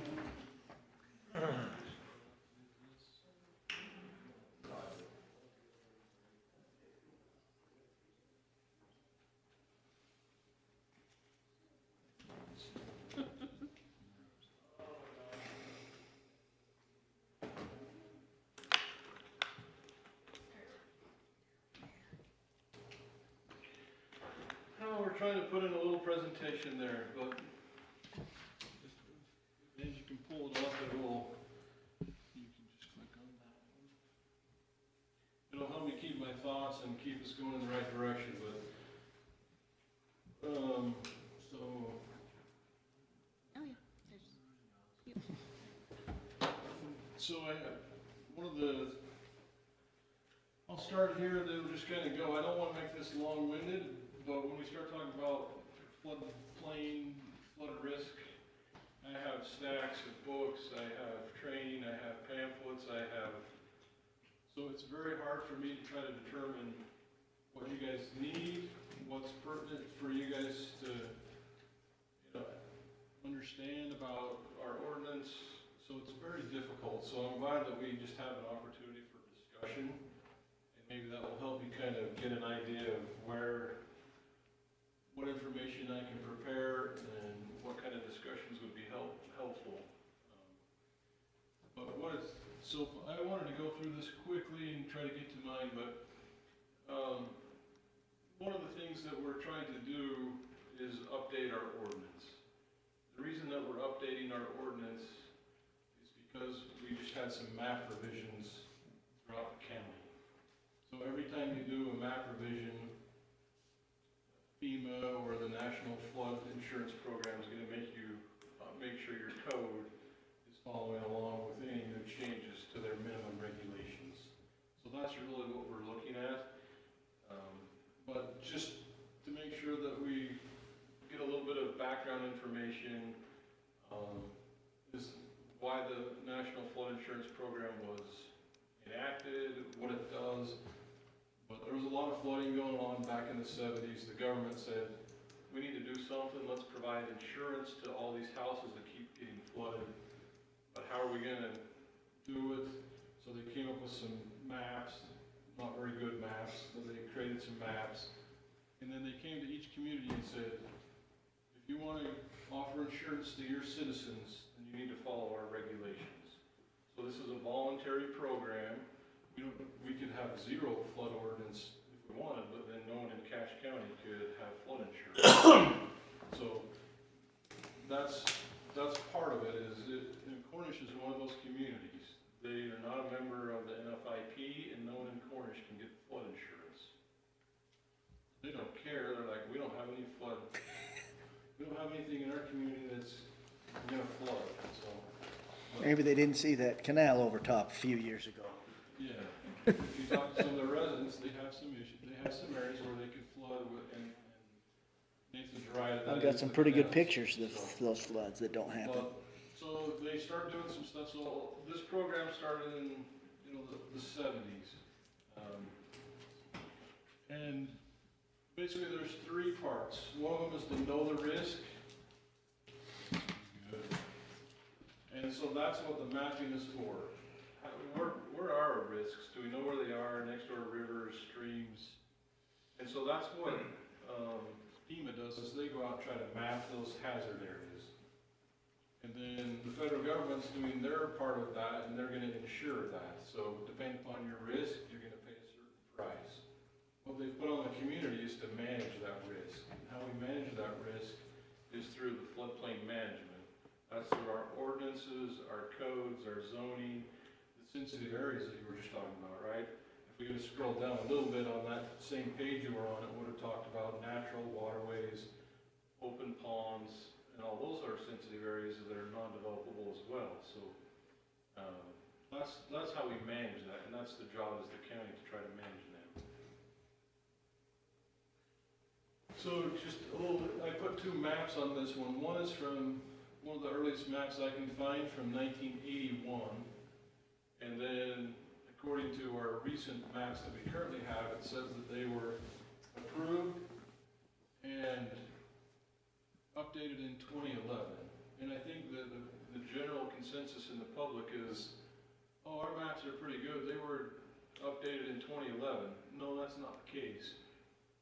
A little bit different scale, but this is out along the road from Wellsville to Mendon. And you notice those are almost identical. So whatever they did in 1981 with their magic marker, in 2011, they didn't change the magic marker, they just put a new date on it and made their drafting a little better and their colors a little, they had new printing techniques, but they didn't change anything. So to say that the maps in 2011 were updated is not an accurate and fair statement. However, when we look at what they've just done in this particular area, they actually did. So the new areas that have been studied, there is changes. So in this one, that's kind of an area of that same part of the highway along from Mendon to Wellsville. The purple is now coming out of the floodplain. Before, when they just took their magic marker, they didn't really know how, they just had contour lines. But now with LiDAR and better hydrology calculation techniques, they actually went in and studied this, and you can see that now, in this particular area, 90% of that area is not in the floodplain anymore. They've identified those, they're shallow little streams, and most of the flooding stays within those streams. Do you think any of that, Matt, though, has to do with the drought that we've been? I mean, from an insurance standpoint, I was aware that they do change, but it's weird how they can be affected if you were doing these measurements right after a 100-year storm versus, a drought period. It's more elevation, isn't it? To answer that question, I would say that a lot of the data that us as engineering are using goes back to like 1911 in Logan. So we're getting water data and rain data for a long period of time.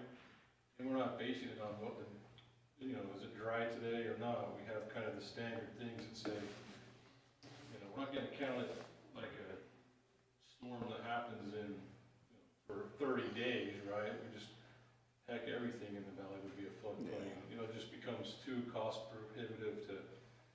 we do calculate, hey, if it's, you know, the rain doesn't change, it doesn't matter if it's been dry, it's the same value whether it's been raining or it's been dry, or, you know, drought doesn't, Real tight and everything else. drought doesn't come into that, so.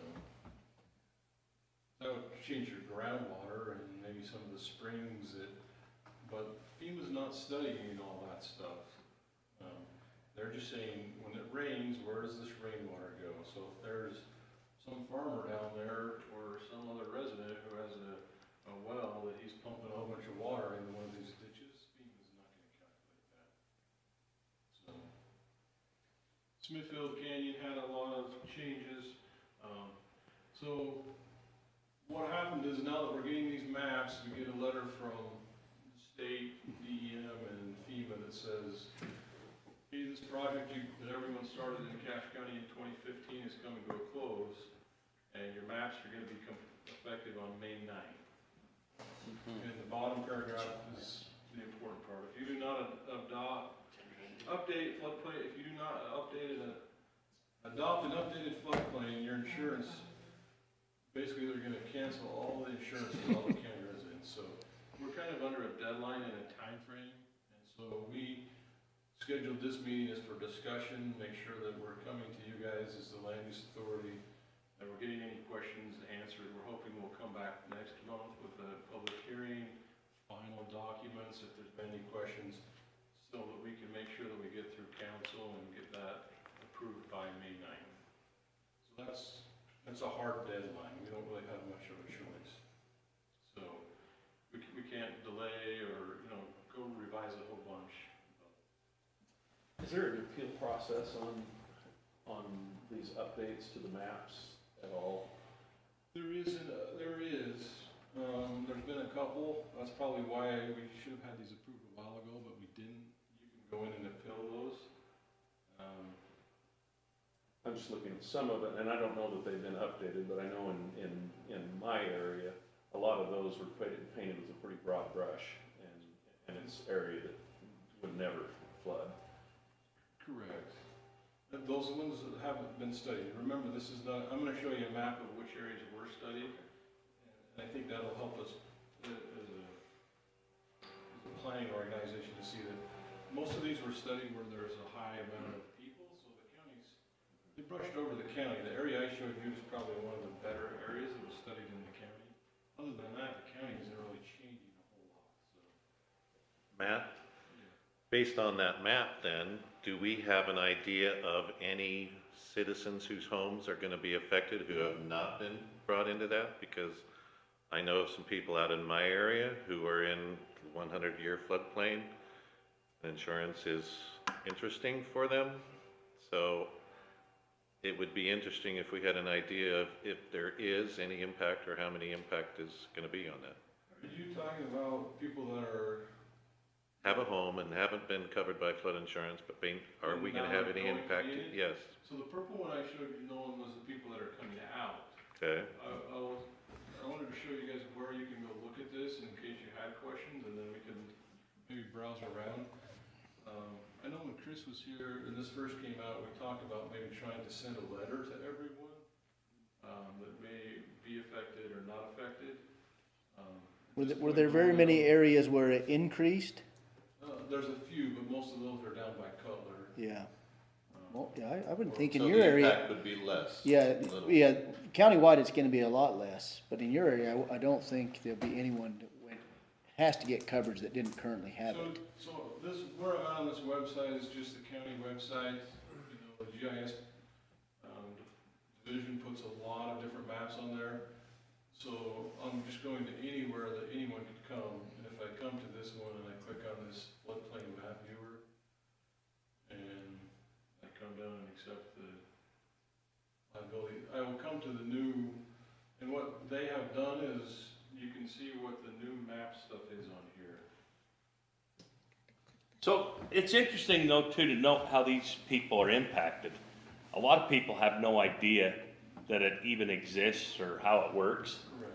But if you own your home free and clear and don't have a loan on it, You don't have to. you're have not insurance. affected by it unless you choose to. Right. Yeah.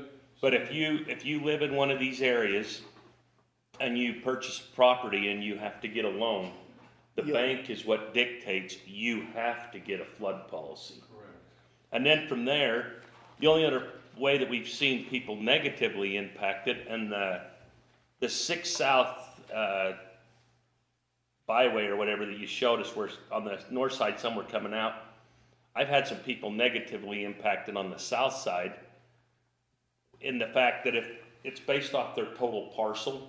So if their house is on like a 40 or a 50 acre parcel, and say the bottom 10 acres are next to the slough, but where their house is out of the, I mean, it's high ground. Because it's on the same parcel, they're still required. And there are certain situations where you could hire an independent surveyor to come out, and some of the flood companies will do it differently too. When I first started, you actually had to get a surveyor to prove your elevations, but then now they just, like flood zone A or et cetera. We could have an insurance discussion, but they're currently trying to revamp that because the way they've been selling insurance and the way they calculate your insurance has been the same since almost that same 1981. Really? And so nowadays, they're totally revamping the way insurance, people who sell insurance, right? The county doesn't do any insurance, FEMA doesn't do any insurance, it's these private people that are selling the insurance policies. And they're changing the way that they do that with the algorithms, the LiDAR data, and so insurance is changing quite a bit. That's kind of why I showed the three-legged stool, right? From a county perspective, if I start trying to talk to people about insurance, then there's a whole lot there that I have a hard time doing. I can just pretty much tell them, hey, you need to talk to your insurance company and let them go figure it out. But pretty soon, anyone's gonna be able to buy it. It's not gonna matter if you're in one of these blue areas. It's just gonna be, they're gonna put your lat and long on a map, and it will spit out, it's gonna look at 700 different things and spit you out an insurance policy. They are all federally tied though. Yeah. It's different than like other policy because they're tied to the federal. But before they would actually, like you said, you had to go get a surveyor to do an elevation certificate for you. Those things, that's going away.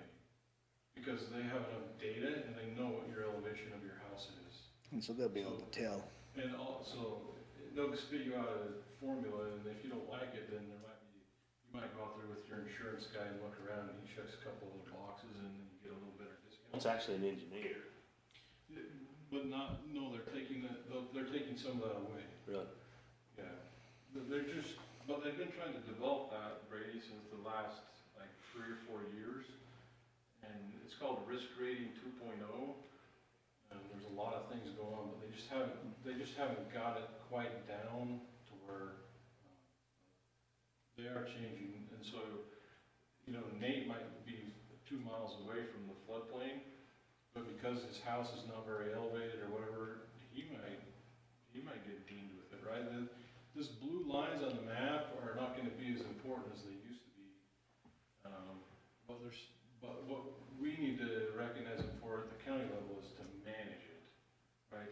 So even if they quit selling insurance and the whole insurance requirement went away, how do we wanna manage these, would be Flood risk questions to you areas. guys. Do we wanna let development in them, whether they need insurance or not? Do we wanna keep them open? Do we wanna have setbacks? Do we wanna, But we don't dictate it. Isn't it the banks though again? No, the banks are the ones. Just the floodplain. If you want a federally backed mortgage and you're in the floodplain, they require you to get flood insurance. If you wanna pay cash, pay cash. You don't need any floodplain insurance. If you pay cash and you want flood insurance, you can buy flood insurance anywhere in Cache County, but they're gonna look at your risk and say, oh, well, you're 10 miles away from any river, we'll sell you yours for $5 a month, right? Unless you're at Cornish and then you can't buy it. Unless you're in Cornish, then you can't buy it.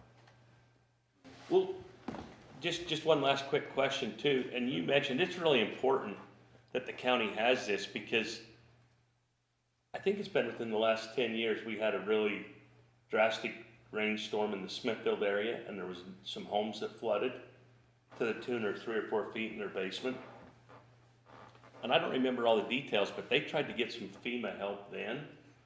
And they said that, of course, that was nobody's fault, but they said that there wasn't a large enough area impacted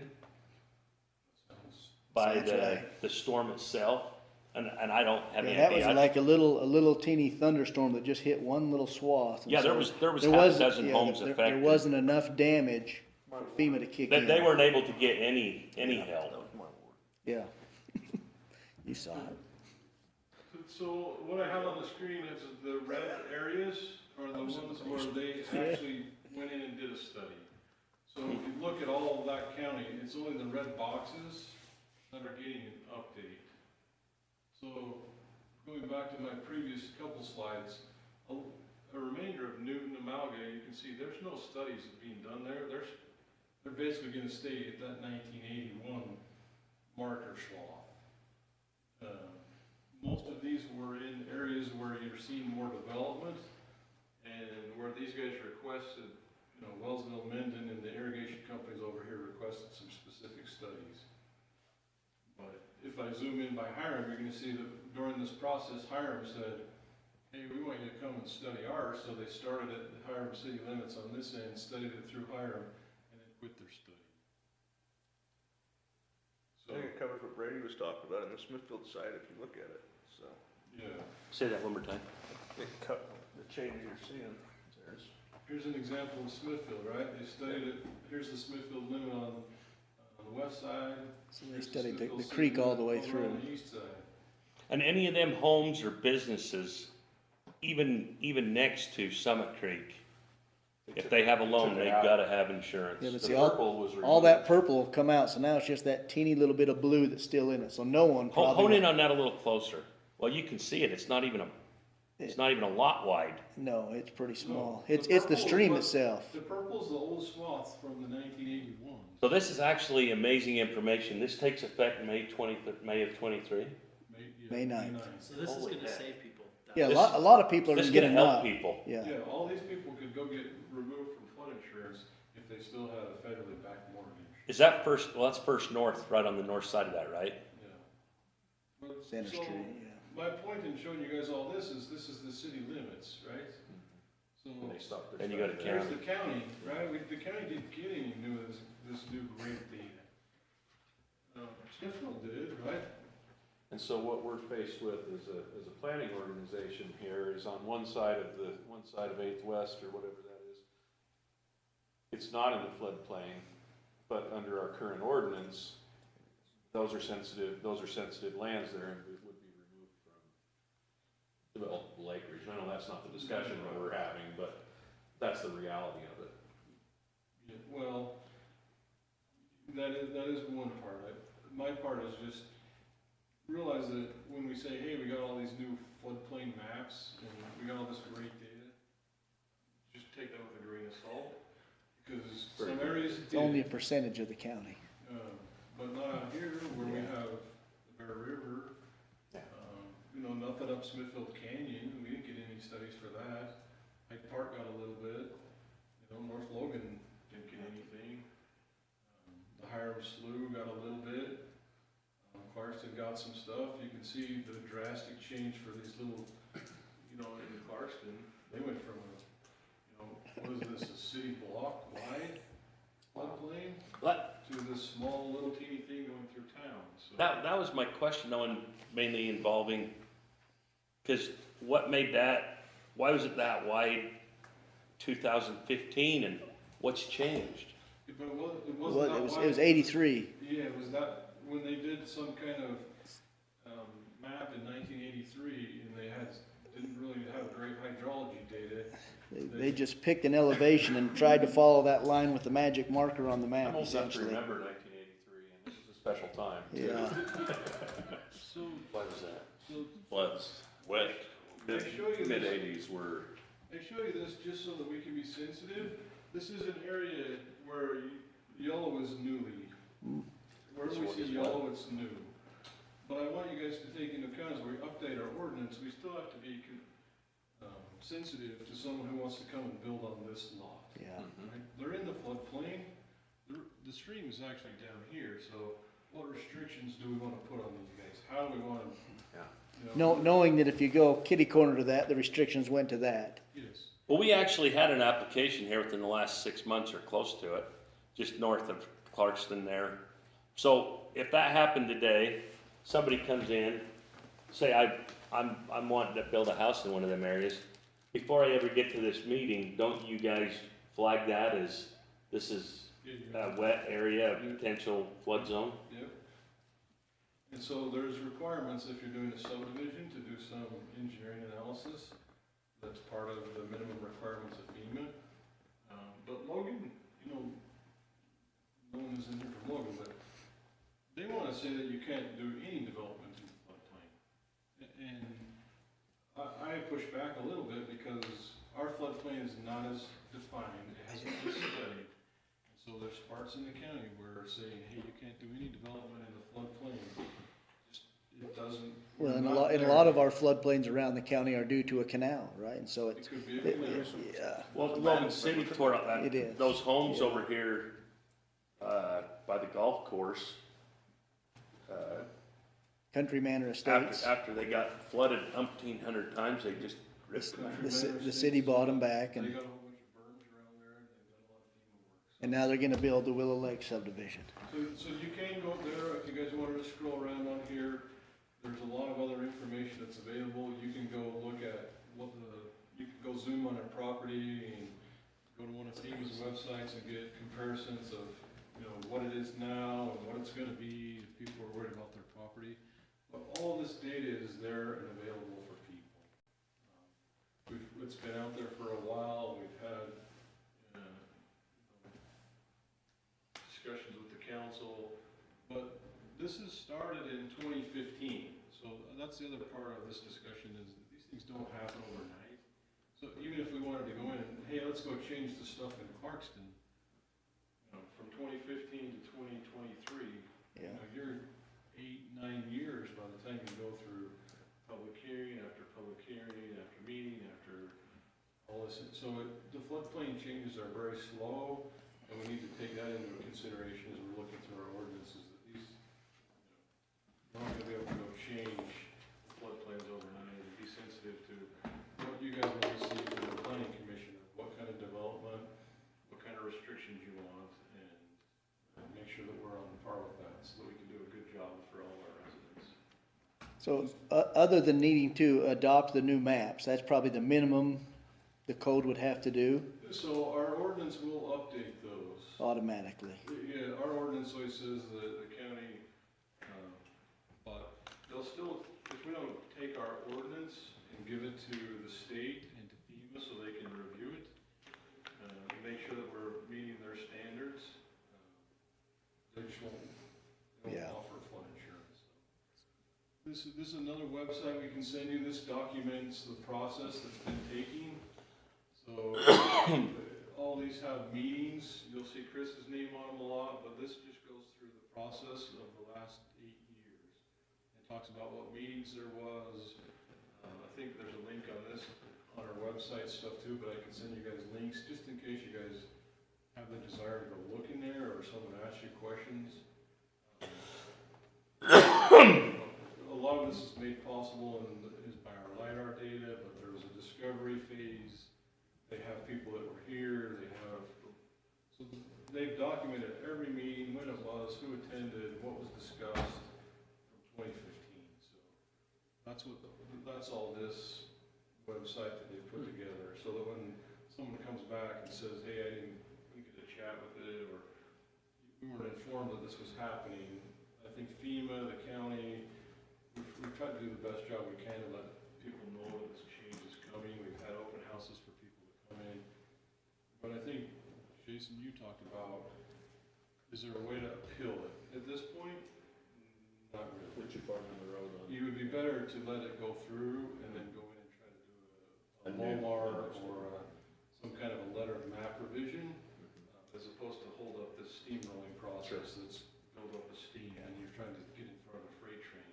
Better to let them pass it and go back in and work with FEMA to modify your area if you had trouble with it. One quick clarification, the LiDAR data, was that done in conjunction with Rocky Mountain Power or Pacific Corp. They did a lot of LiDAR studies around Cutler. It could have been, but a lot of ours is our own kind of data. This is the same kind of data that we're using. And so Rocky Mountain Powers was primarily just to get, when they drained the reservoir as far as they could, it was to get how much sediment, have they really filled in? LiDAR, I don't think is, you don't go out and say, I want a LiDAR study and. But we have, like the topo stuff that you see on our GIS maps, that's all LiDAR. So when they fly the county for the aerials, they're picking up LiDAR for that data. In the county, they're gonna tighten their LiDAR when you get out into the FR40s. If you look, this goes back to the 30% slopes. In the FR40, the 30% slopes, your calculations are gonna be way off because the LiDAR data is not getting some tight 1 foot by 1 foot grid. It might be 20 by 20, you get some points, and so as you get farther away from the valley floor, the LiDAR data is not as good. Will you just clarify then what you're looking for from us? Just approval of the map? I will. So I sent, in the packet, you guys have a whole bunch of paperwork. It's an application and then a little detail. The main one that we sent you guys, if you guys wanted to just scroll it, would be the flood damage ordinance. Anything that we changed is in red. So you scroll through that, you'll be able to easily see what was in our code. And what? And what we have added to the code or what we have fixed of the code. Is that in today's packet? It has a separate folder at the top. I think it's item 8. So most of the changes are very minor.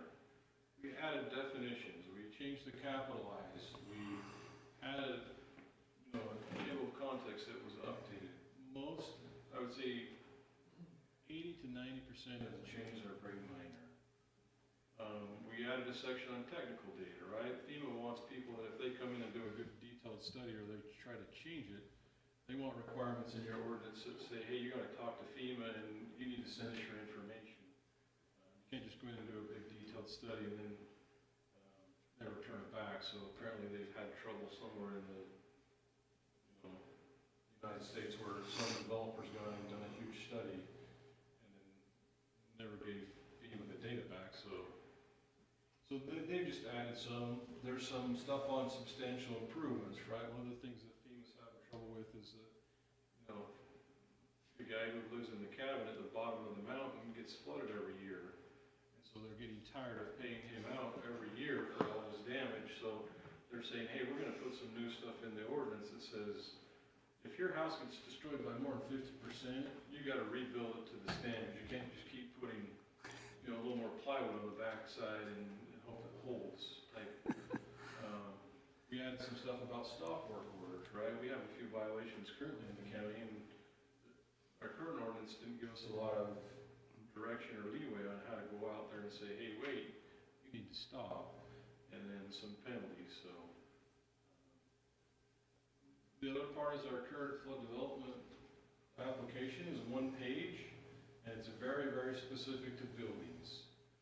But the flood damage ordinance or whatever, the floodplain ordinance, whatever you want to call it, it has to do with sewer lines, water lines, bridges, filling your lot. You want a whole bunch of land out in the floodplain. You can't just go start dumping a whole bunch of dirt in there. And our flood development permit didn't really adequately address anything but if you're going to build a structure. So we've gone from a 1-page one to like a 7-page flood development permit. And it gives people more information on, okay, I need to do this, and what does this mean? It's going to help our staff review it. So,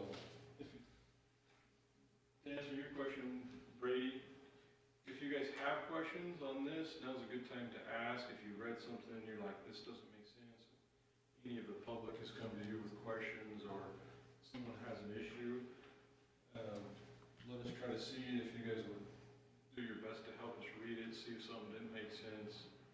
Taylor's reviewing it, Tim's reviewing it, Dirk's reviewing it, Angie's reviewing it. FEMA will review it, so when it's all said and done, it's gonna meet FEMA standards at a minimum level. If you guys want things in there that aren't in the FEMA standards, setbacks, if you want extra elevations, you know. Because our floodplains are so broad, we really don't know where they are, we feel like we need an extra safety factor. Instead, FEMA will let you build as long as you're above the base flood elevation. Currently, the county has a little bit more stringent requirements where it's 1 foot. Some communities have 2 feet, right? So it's just kind of, this whole sensitive areas analysis, is there anything that we want to change or anything that's been an issue? I was hoping Chris would be here. He might have some, hey, this just doesn't work from engineering or environmental. But we are coming out with a new flood development permit. This doesn't need to go through planning, zoning, council. This is something that Development Services and Public Works have. We can change this every day if we wanted. But I just wanted you guys to see where we're going and have a copy of that. One of the things that's come up recently is ag structures. So a lot of FEMA code talks about residential structures in the floodplain. And then when it talks about non-residential structures, it doesn't really address barns. So what we have something that we've tried to put some code in there, and if someone's coming in to do an ag structure and we allow them to build it and they build it per FEMA code, we're gonna make them sign like a non-conversion, so that when we go back down there in 6 months, it's not a party barn, or something. And if they do it, then we can say, hey, wait, you know, you signed this agreement that you weren't gonna convert this to a dwelling unit, and now,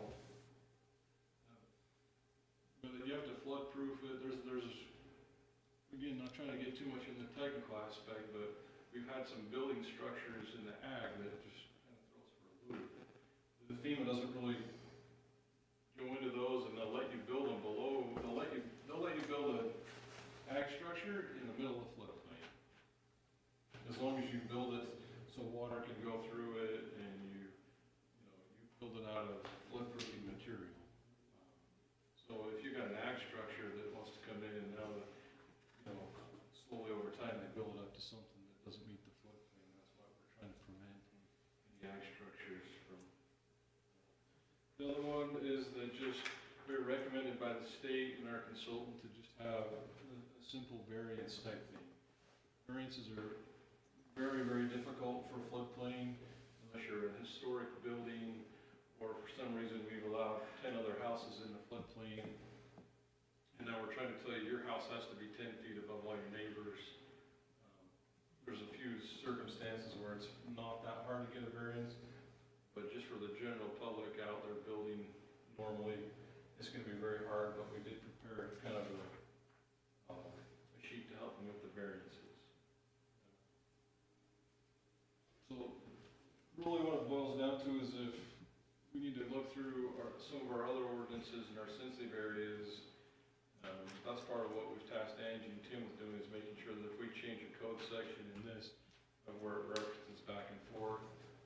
Right now we have a 100-foot buffer from any floodplain that requires some restrictions. That's not a FEMA requirement. So if you go back to our maps or any of our sensitive area stuff, you'll see a 100-foot buffer around them, and that has some restrictions. And it would almost seem, based on the revised maps, that 100-foot buffer is maybe, in a lot of cases or most cases, excessive, potentially. I mean, just looking at where things aren't defined, it might be. We could look at it both ways, right? Yeah. This is so bad we don't know if it's close, or I can't. What studies have been done, I think we realized, but they haven't. That's the problem. Yeah, you just look at everyone they did the studies on, they shrunk. Hey, just while you're pulling this up, Matt. 90%. So if these maps, Go ahead. if these maps that you're overseeing and have been revised effective May 23, when does the Fed system or the bank system update? Does it update simultaneously at the same time? That's why we gotta have the code in probably by then, so it all matches. So, for some reason, I'm not getting the buffer to turn on like I would, or I'm not close enough, but There it yeah, is. there it goes. Now it's pink. So, this is, again, not part of FEMA. It's not gonna be something they're gonna review, but this buffer you guys have around all the floodplain is 100 foot. That's what you call, you know, going above and beyond. FEMA likes it. Logan does this a lot because they're part of a community systems rating, and then you get insurance reductions for the more of these things you do. So if you elevate your house more than a foot, if you do storm drain design a certain way, if you do all these things, then you can get reductions in your premium costs. But, so we have different land use of code and restrictions in the pink than we do in the blue. So that would be another opportunity where we need to do some presentations. That's why I said there's a lot to learn. I didn't know where to shoot for this meeting other than just to have an open discussion, take some notes back and see if there's anything you guys want us to look at. Go just a little further south on that. That's Presto right there. Yeah. And then it quits. Is that, No, no, it don't. It's everywhere.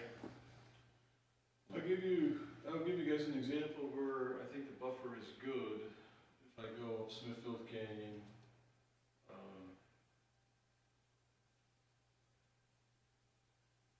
where these maps, until we get updated maps, is not very good. Keep going, so.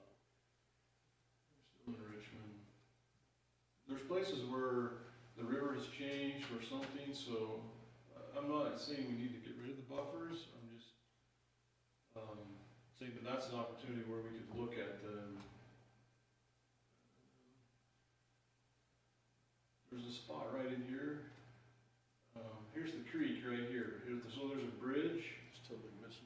And so they're saying the floodplain is over here across the side of the road, and really the stream is right here. So that's a case where you might say, oh, our brush strokes are too wide, but that buffer is potentially saving it. And do you really know that the blue line is 100% accurate in this area? And so you got these structures right here, so that buffer has been, in some areas it's a great thing, in other areas it's just more paperwork. So there's other ways that as a planning commission, as a county council, we could add restrictions to these floodplain ordinances. There is a few in there, but they're very minor, but most of the significant ones is that instead of just being above the base flood elevation or wherever that 100-year watermark is, we're making people be at least 1 foot above that. So that's above and beyond FEMA standards, but that's pretty typical for most communities. Generally, we're not adding a ton of, if we didn't come here and we just passed this, most people in the community aren't gonna know there was, it's not like we're drastically changing the ordinance. Basically, we're making it better, reading it better, it's gonna read better, it might be more organized, where Taylor or someone like that sees, hey, this doesn't really make sense, let's add some definitions, or let's change these words. One of them that Chris he really stressed was where it said should, it should say must, so shall. So a lot of, it's just kind of this updated throughout. I would encourage you guys to at least scan through it, see where the red is, and if anything draws your attention, reach out to me, Angie, or Tim, and let us know, and we can have a conversation with you, or come by our office or something. Matt, if that was changed, who would change that? Does your office change that, or FEMA? It's a huge process. Yeah, it's a. So, what we try to write into the code is that the flood administrator, can say, hey, we have a discrepancy in these boundaries, so we want you to go get an engineering study. And so, places like this will make someone go get an engineering study. And, or we'll go use, where you're next to Newton Dam and it goes up 50 feet, we don't really need an engineering study. We know you're not in the floodplain, but in cases like this, we'll have someone go out and do some engineering studies. And if this was a development, that's one of the things that I don't think we've done a real great job of. This FEMA requires any development of 5 acres for 50 lots to go get a specific study and find out what the base flood elevation is. So any of our subdivisions that are more 5 acres or 50 lots are gonna have to go out and do some engineering calculations and determine what that water elevation is on their property. Because then we No don't matter have, where they're located. doesn't matter. Even if they're not, even if floodplain doesn't touch their lot, they would have to do it. If they're building up 50 acres and it's the back 10, then we would exempt them. But if It affects the whole thing. But if it's right near their houses or wherever their proposed development is, or their proposed lots are in the floodplain, you guys approved one tonight where they're doing an ag, Carrie Ann. Most of that ag lot is in the floodplain. Yeah. We didn't require it for that because there's no development. But if they come in for an ag structure, they're gonna have to, they're not gonna put it there, so. And the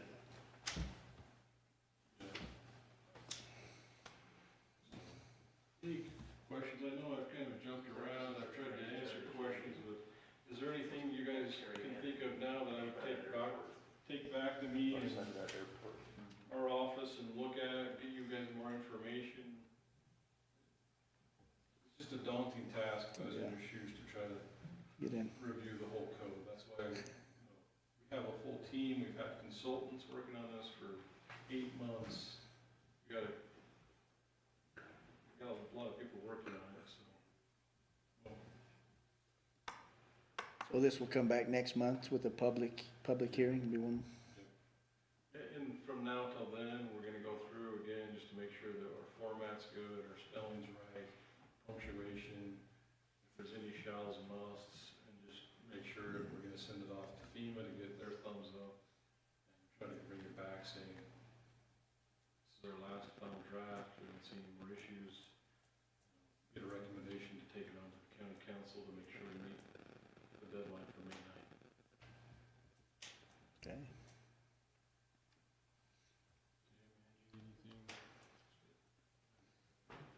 Thanks, Matt. You up on the next one, Tim? Yes.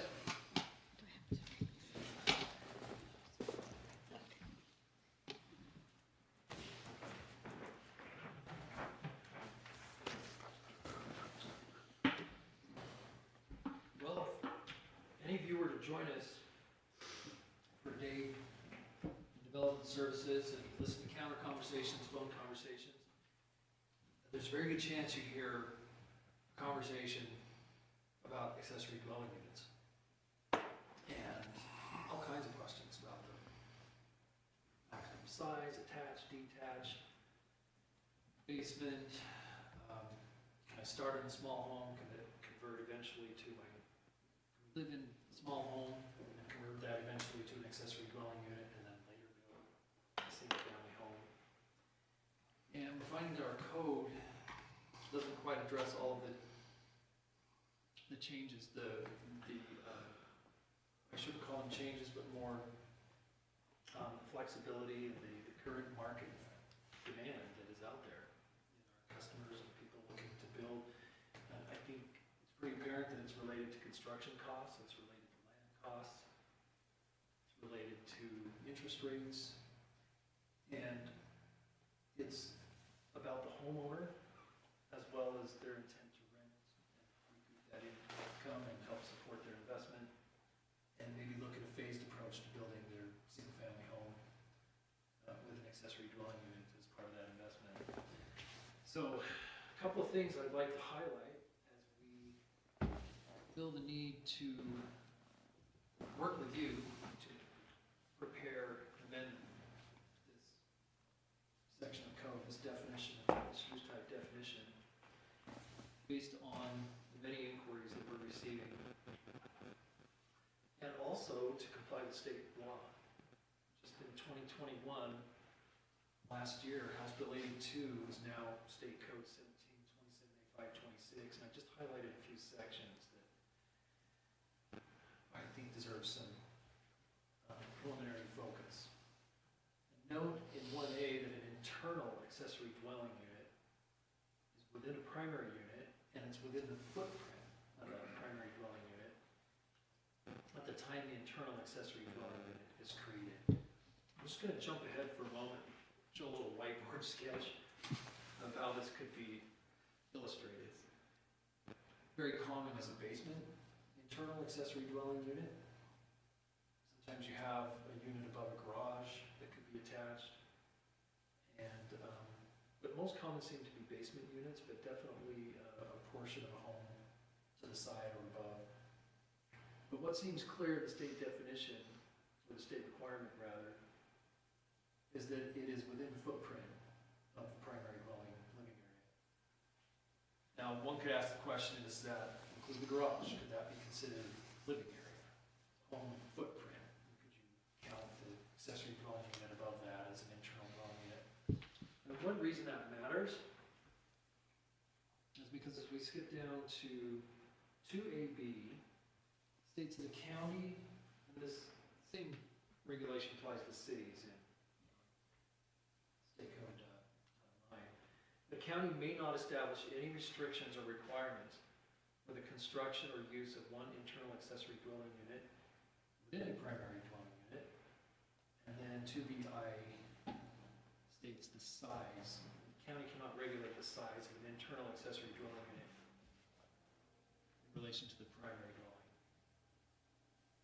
And then it references total lot size or street frontage. So this basement area within the footprint of the primary dwelling or an area above, we cannot regulate how many bedrooms or how many square feet that internal accessory dwelling unit might be. Our current code sets the limit at 1,000 square feet. And then further down, the highlighted text, 4B states that an internal accessory dwelling unit may be designed in a manner that does not change the appearance of the primary dwelling as a single-family dwelling. So it's stating that even though we cannot regulate an internal dwelling unit size, we can regulate the look and the appearance so that it still maintains the single-family dwelling look. And That's a, how do you do that? There's a pretty broad look of what homes look like. That seems like this a, is my best attempt. Go ahead. yeah. Yeah. In essence, the change in state code basically said you may have Yeah. accessory dwelling unit. Yeah, that might be, but in it'd be any pretty, single-family home. it'd be hard to say it's only one. Was the major thrust of that, and so that's a major shift from the county's take that we've had in the past. Well, I think the major shift as I see it is that we have allowed for both an attached or an internal accessory If they were dwelling. family members, right? No, it could be. Yeah. It was any? As long as the owner of the house was in one of those. Correct. One of them, That was. yeah, That's correct. owner And occupied. that's pretty consistent with the definition of accessory dwelling unit. It's also supported by state code. I do have a question on that internal accessory dwelling unit. In Rich County and some counties, when you have a septic system, the septic system is designed based on the number of bedrooms. So if I have a 3-bedroom house with a great big upstairs family room and I decide to make that an apartment and I put another 3 bedrooms in there, how does that impact my septic use permit? You would have to double it. So are we watching that? Or You, is- one of the exceptions is that the county may prohibit the creation of an IAUD if the primary dwelling is served by a failing septic tank. So if, But it's not failing until you double the amount of but if it bedrooms. tips it over into that failing part. Just by the number of bedrooms would consider it as a failing? Yeah, it would show that it's not adequate, so they would either have to upsize it or they couldn't do it. Because I didn't see that in anywhere in there, so. Yeah. Nolan, that was, if they did it with a building permit, we would catch it. If they did it without a building permit, we wouldn't know about it. Yeah, But through our zoning clearances, we would catch that. they would get that new permit. Go to the health department and get a letter or something saying it's adequate. Yeah, great comments, questions, and we, it's interesting when I think of the reviews conducted by our health department, when accessory dwelling units are applied for. And sometimes they're add-on, sometimes, or conversion, or sometimes they're proposed with a new home. And if it's an existing septic system and an add-on or a conversion, they will look at the capacity, and sometimes a modification is required, and sometimes not. So here's another illustration attempting to illustrate an attached ADU. And this is not a term in the state code, but this is outside of the primary dwelling footprint. In other words, above or below this attached ADU, there is not any primary dwelling unit, not even any garage. And I show the difference between illustrations C and D. Highlight that D, one could argue, is a giant duplex. And that one side of the left side highlighted in red is no longer accessory to the purple side of the primary unit. And so, again, as a county, the state acknowledges that the local government has the authority to regulate that it should remain, or that we can regulate so that it does not change the appearance of the primary dwelling as a single-family dwelling. So more like C, less like D. And that starts, but that's only if it's outside of the primary dwelling footprint. This is the image you may recognize from our joint council commission workshop last March, where we explored amending our code to potentially allow for a detached accessory dwelling unit, or we currently call it an accessory apartment. I'm starting to use the term accessory dwelling unit more as it's consistent with state code. It seems to be a more standard term for that accessory type of use. But again, shows a potential for not just an attached or internal, but also detached accessory dwelling unit. So,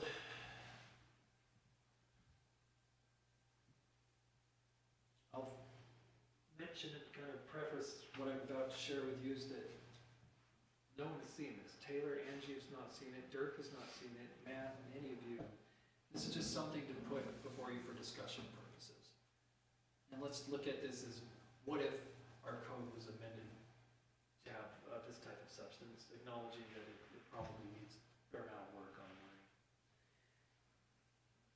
If an accessory dwelling unit ADU use type was limited in this definition to 2 rooms, private bath and kitchen facilities, and that is within accessory and that is accessory and secondary to a single-family dwelling unit is the primary use. And we provided for 3 different types. The first being an internal ADU, that must be within the footprint of the primary dwelling at the time the internal accessory dwelling is created, or, and I've here kept our existing text, within an existing single-family dwelling through an internal conversion. I just referenced the state code that there's no maximum size of an internal ADU. However, all other design requirements in this definition shall apply. The second type could be an attached ADU, an appendage to an existing or proposed single-family dwelling that extends beyond the footprint of the primary dwelling area. The ADU is limited in size to a maximum of 1,200 square feet. That's 200 more than our current maximum. We can talk about that. That's based on some other communities that think it's acknowledging that there might be a few kiddos in there. You know, need a little space to play with some toys and do some activities, but limited to 2 bedrooms, such that it does remain accessory and secondary to a primary unit.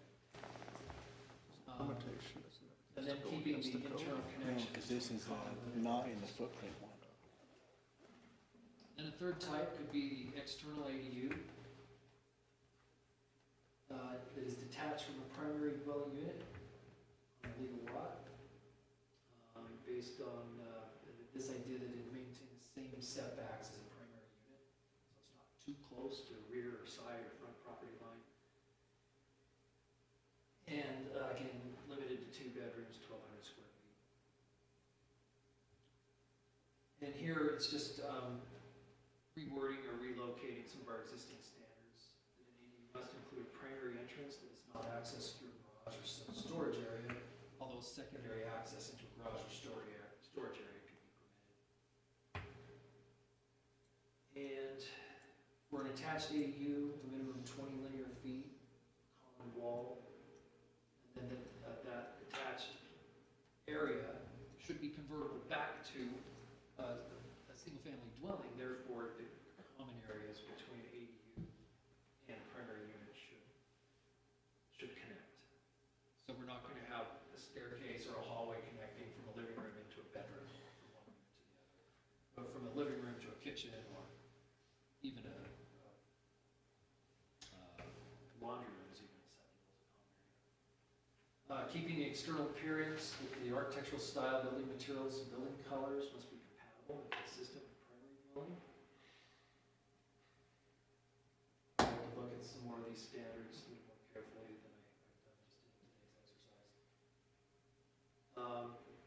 An exterior entrance to an internal ADU or attached ADU must be on the side or rear of the primary single-family dwelling. Wasn't sure about it. So I kind of left that out. And then just a couple of other ideas for your consideration. 6, prior to zoning clearance approval, the property owner must sign and record a county ADU acknowledgement form to verify that the proposed ADU is accessory to primary dwelling, and that each dwelling unit must remain on the same legal lot with no illegal subdivision of the property occur by a current or future property owner. I'm sure we can improve the wording of that, but hopefully the idea is clear. And then 7 attempts to address the request that we've received multiple times. That is, I started a smaller home and live in it while I build someday a larger home. Connect the two and convert my current small home to an ADU. Or if the original one was 1,200 feet, it may not have to be connected later. Correct. So hopefully this reads the way I intended it to sound. For the purposes of future expansion and flexibility of use, a homeowner may convert a smaller home into an ADU, build a larger primary single-family dwelling unit. An existing dwelling unit may be lived in while an additional unit is under construction, provided that both units meet all requirements of this chapter. Use or occupancy of a new accessory or primary dwelling unit will commence no sooner than the county issuance of a certificate of occupancy, following the final construction and building permit inspection. So here, just trying to make it clear that a use begin, in this case, would begin once it's completed and ready to live in, and it receives a certificate of occupancy, and then it's allowed to be moved into, and the use begins there. So that's Then the what happens to flexibility the that's being old, requested. the old existing one? Then they rent that out to someone else. It becomes the smaller one would become their rental. But have you looked at other counties to see if there's a time permit as to, okay, they built it 1,200 foot one, and my goal is to have a 5,000 foot home built, but I take 3 years. Is there a limit on time frame on how they build and access that? Some counties I know, for instance, have that time frame, so it is not a 20-year expansion project. Yeah, that's a great point. And I think the flexibility that has been requested is that they're not sure when they'll even begin phase 2.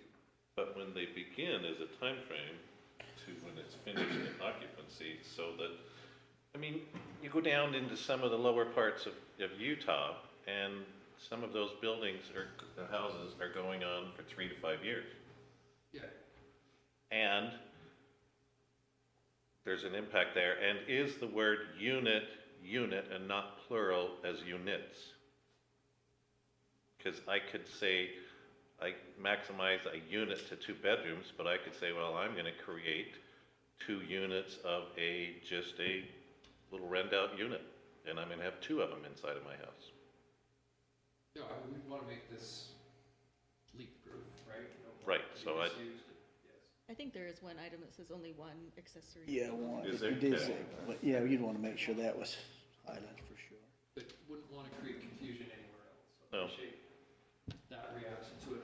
Yeah, I think with that comment in mind, and we can coordinate this further with our building division, but just to ensure that, let's say phase 1, they build a 1,200 square foot home above a garage, and maybe clarifying that the garage area itself does not count towards that 1,200 square feet. So I could have a 3-car garage with 1,200 square feet living area above it, and then 4 years later, after I saved up some more money, then I would come in and apply for zoning clearance and building permit for, 3,500 square foot home to connect to that garage, and then kind of have a breezeway connection wherever, however. But to your point, then there should be a clear time frame for that. Nate, question for you, because when you do a well permit, it's a single-family use permit. It is, and yeah, I was gonna ask that question, is water rights, so if you do that, the initial one, if it's a accessory dwelling unit in an existing home, to my knowledge, there's no requirement for a different water right? It's for that unit. If they've got a basement apartment, it still covers that unit in the lawn essentially, depending on what your water right is. I'll talk to Will, cause I don't see that apartment being different if it's next to it, right? It's still, it'd be interesting to see what their take is on that. How about it's on a 10-acre lot? Well, generally on A10 a, and it's. generally take, your well is generally still only good for your home and a third of an acre, if you get the minimum water right. And so the rest of your 10-acre lot is irrigated with irrigation rights. So I build a barn dominium on one end and I live out of it for 5 or 6 Yeah. years until I decide to build my mansion on the other end. Well, it almost brings up that original subdivision we had that came in today, right? He wants to tear down one house and build another. Exactly. So where's the water right and how do they go? Yeah, I mean, find some interesting they're both points bigger there. homes, so they both require a water right, and they're gonna be on separate lots. On the same lot, it's a different question. I think if you ask different, area engineers with water rights, you would get a different answer too, so. It'd be interesting to Yeah. see how that's impacted. I'll talk with the state engineer and see what her take is on that, cause there may, I was wondering that through that requirement, if there may be another need for an additional water right proof for that lot. And it may be based on total number of bedrooms, right? Is a water right that they say is good for one domestic use, good for 6 bedrooms? I mean, they've never defined that, right? You could have a 10-bedroom home Right. with one domestic use. One domestic use and it's a family of 12 people. Yeah, versus they don't differentiate it, or if, only 4 people living. or a single person, they don't differentiate in that size, and so I think especially if it's the same home, there's not a separate requirement for sure. The separate one may come into play. I was gonna say, I can see on the additional development unit, Yeah, it may be. that my watering yard space becomes bigger or whatever, so. Or less, because you built that in your yard. Or less, but you Yeah. could say, you know. It'll I'm be gonna have interesting. Yeah, kids I'll in have there. that discussion with her. I'll see her next week and see what she says. Does the requirement in the code that the owner occupy that unit? One of the remain? units. Is that compliant with state code? It should, or it changes the way it's zoned, doesn't it? Yeah, I believe it is. Let's see if I can find it here. So I can't buy one down in St., I can't live in Well, St. George and buy the property up here and live in St. I George. mean, the question is Well, is you this live up here farther, accessory yeah. to the owner of the property, or is this a duplex? Yeah. And that's my question, is I'm that, just bringing up the different possibilities, but it opens Yeah. up to what you're talking about. is that, and is that compliant with the change in the state code? Are we able to restrict that to the owner of the Yeah, I don't property living there? Well, if I'm living next to that, and that situation has, all I've got is a rental unit next to me now, with somebody who's not engaged in keeping the property up versus owner occupied. Or a Actually, couple of families living there Exactly. under this? You see my cursor up there at Yeah. B2. So it is in the state code that it has to be. Primary dwelling. Yeah. Primary At least their residence. definition of an internal accessory. And this is So what limits them from moving out of that property? For example, I live in a place right now, I have the same thing going on my property right now. I have a shop. The original owner built the living quarters above the shop and lived there for a year before they built the house. They built the house, and then he moved to St. George, rented out the house and rented out. Code enforcement. What does Smithfield City allow? But, I mean, that's what we're up against. I think there's a number of those. I think you could find Well, dozens, if not primary owner hundreds. residence, that's a pretty broad thing. Yeah. I mean, I could have 3 primary owner residences. Right, yeah, you can have one in St. George and one in Yeah. Hawaii and one here, and they could all have an ADU next to them.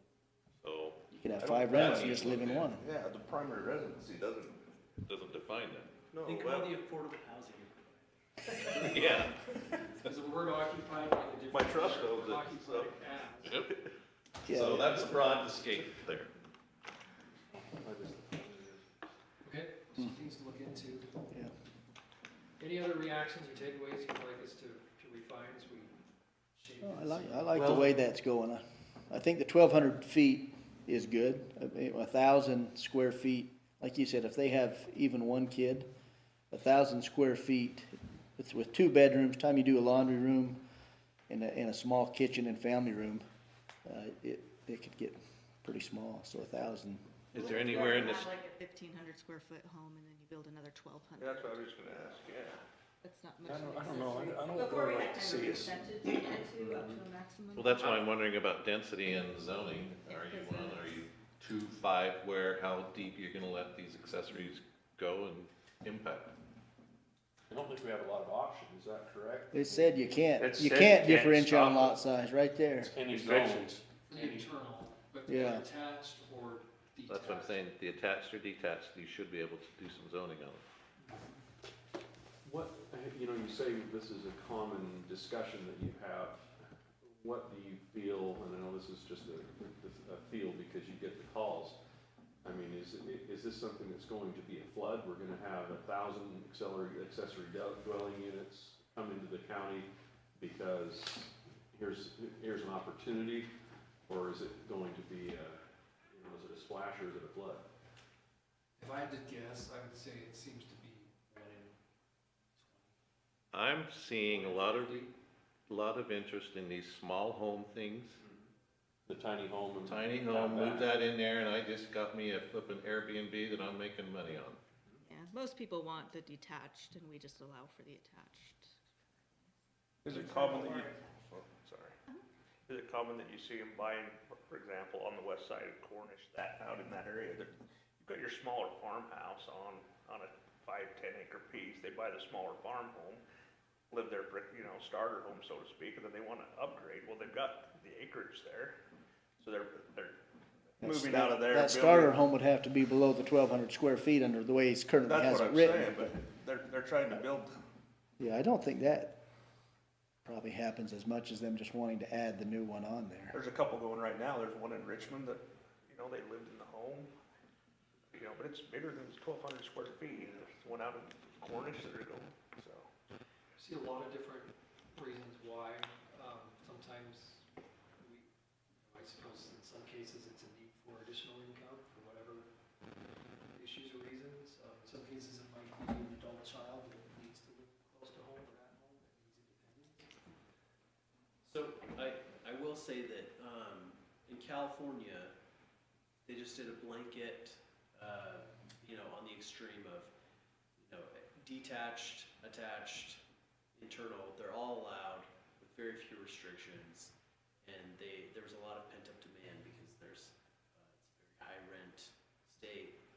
There's an explosion of applications and construction. And so, if you're trying to preserve, a certain character, that can be a problem, but if your motivation is increasing available and affordable housing at all hazards, that was a very effective strategy to meet that goal. Saying California didn't get me excited at all, so.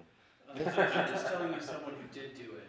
And just did a blanket. And that's kind of what the legislature tried to do a little bit. They didn't go quite to that Right, extreme, they didn't right? go that- to They that said extreme. everywhere has to allow them, Right. the attached ones, and we're gonna do the internals internal and must it, be allowed. yeah. And so now it's, do we wanna do a little more than that in certain areas, or all areas, or no areas? And then I recall Melinda saying that Hyde Park's had an accessory dwelling unit in the books for years and it's hardly been applied. Yeah, I think at first, I think you would see an influx of a number of them coming in, cause they've been wanting to do it, and then I think you'd just see a few every now and then that want to do it, cause a lot of people don't want, neighbors in their yard, right, especially on the smaller lots, potentially. But I think a lot of them that have an older an older child or married children that need a place to live, and you don't want them living with you when they have to come back for a little while. I think there's a lot of options out there, or someone that's just looking for that extra income for whatever it is. I think there would be some that looked at the options. It may be more attractive in the incorporated county because I there's got that space. spot. Is there I should have paid attention to this. Distance, I may have 10 acre lot, in my accessory dwelling unit, if we decided to go with a detached, could it be On the other end of the 10 acres? of Yeah. a 10-acre lot? I got a dwelling unit, but not a neighbor. Yeah, That's what I mean, that's, that's where you put your in-laws. Currently, in the development standards, setbacks between buildings is just 10 feet minimum. Yeah, There's no maximum. Matt's got a comment. no maximum, so they, You guys talked about sewer a little bit, you know, from the engineering side of things. If you have a detached one, right, that's probably gonna be a new septic system, that's extra space, so there's gonna be some space things, and then also we start thinking about the road manual, right? Does the bus need to come, is that an extra trash receptacle, all those types of things, and currently we haven't really said, okay, if you have an accessory dwelling unit in your basement, you got a couple of college kids living in there, we haven't really counted that as like a whole nother development, but now if you're gonna have two different developments and you start looking at the road manual, that's gonna be at 10 trips for this house and at 10 trips for this house, so now you're gonna be having a lot more road improvements and some of those consequences as well. Well, then the septic is gonna limit some of those smaller lots. If you've got a well already, it may be harder to fit that second septic system in there. Matt, here's an engineering thing, so if you're looking from a building permit standpoint, and I put in an accessory dwelling or an internal, are there gonna be any codes that has to have a separate meter or anything else, or what do we do on that? You'd have to ask the building for those guys, I wouldn't know that, Yeah, they, because I don't know the gas. currently they don't. But even water rights is another deal too, because like that first, or the Stratford. reader kid that come in, Yeah. for out there in Paradise, they can just call out an accessory dwelling. The whole reader one, that's why it's in here, is because we don't allow this. If we allowed this, they wouldn't be in here doing subdivision. That's what they came in for to start with. And like, here we have a whole house. So, they've been forced through the subdivision. Which couldn't they just have tore that house down and then built the other one anyways, if they really wanna tear it down? There's always a way if there's a will, but. In the state code, the county may prohibit the installation of a separate utility meter. Well, Brandon referred to one up in Richmond, and I can tell you right today, cause I sat in the planning and zoning, or sat in the meeting, we was here for another purpose, but they specifically told them people, when you move out of that house, you've gotta either tear it down, or gut it so that it's not inhabitable. Well, they went and built their other house, and they've been Airbnb in that house. Yep, so we've got, See, and I know there's people Airbnb in those small homes. Well, yeah, it's all over the valley. which could be another code regulating short-term rental. Yeah. Because if you're doing that, when does that cross the line into commercialization? versus Well, it's even small road residential? access, number of trips. True, you've impacted that. I will just mention that I have two thoughts. First of all, I think a 5%, 7% of single-family homes with an ADU would be a pretty strong outcome of, if that many. Yeah, that would be pretty high, I would think. That'd be a lot, and it's still relatively low in comparison. And you pair that with, and I can't speak for the county unincorporated specifically, but statewide, we are dropping in our household size, just getting smaller and smaller households each year. Well, It's by projected in- social norms right now, the younger generation doesn't want to own homes. So there is a demographic change of what's going on. The family's getting smaller, but the house is getting bigger. Yeah, some say they're hopping jobs in cities to try to build wealth so they can eventually own a home, but it's hard to know. From an ag standpoint, though, we've had requests for this. Keith Mickle was a perfect example, and I support him. He was figuring that if he could provide housing for his people, he had a lot greater opportunity of keeping them or providing, Well, an incentive. if you look at the dairies that are mostly no longer in the valley, there are very few of the larger dairies in the county that don't have a detached ADU on their premises, or multiple. None of them were regulated, right? If we had this in place, they could have been regulated, permitted, make sure they were safe. you know, a lot of them were tough sheds with a fridge on the front porch and the bathroom in the barn. I mean, they're all over, and most of them aren't used now because most of those dairies are no longer, but they're, you know, I've been on every dairy in the valley. I would say there's probably 100 ADUs, or old abandoned ones now on the dairy. So yeah, if you can have your workers on site, you know, for other businesses, ag business too, it's a great advantage for sure. Bunkhouse was a real thing. Yeah, it was. Yeah, there's no doubt. I would just like to point out that it's 8:02. Oh, yeah. We've got to extend or quit, right? Render Sella, we gotta go. I think I know which one we're doing. No, I think that's great, Tim, to keep looking at some of that and work on amending that for sure. Okay, if there's nothing else and no objections, we'll object. I mean, adjourn. I won't object. Nobody else will object. We'll adjourn.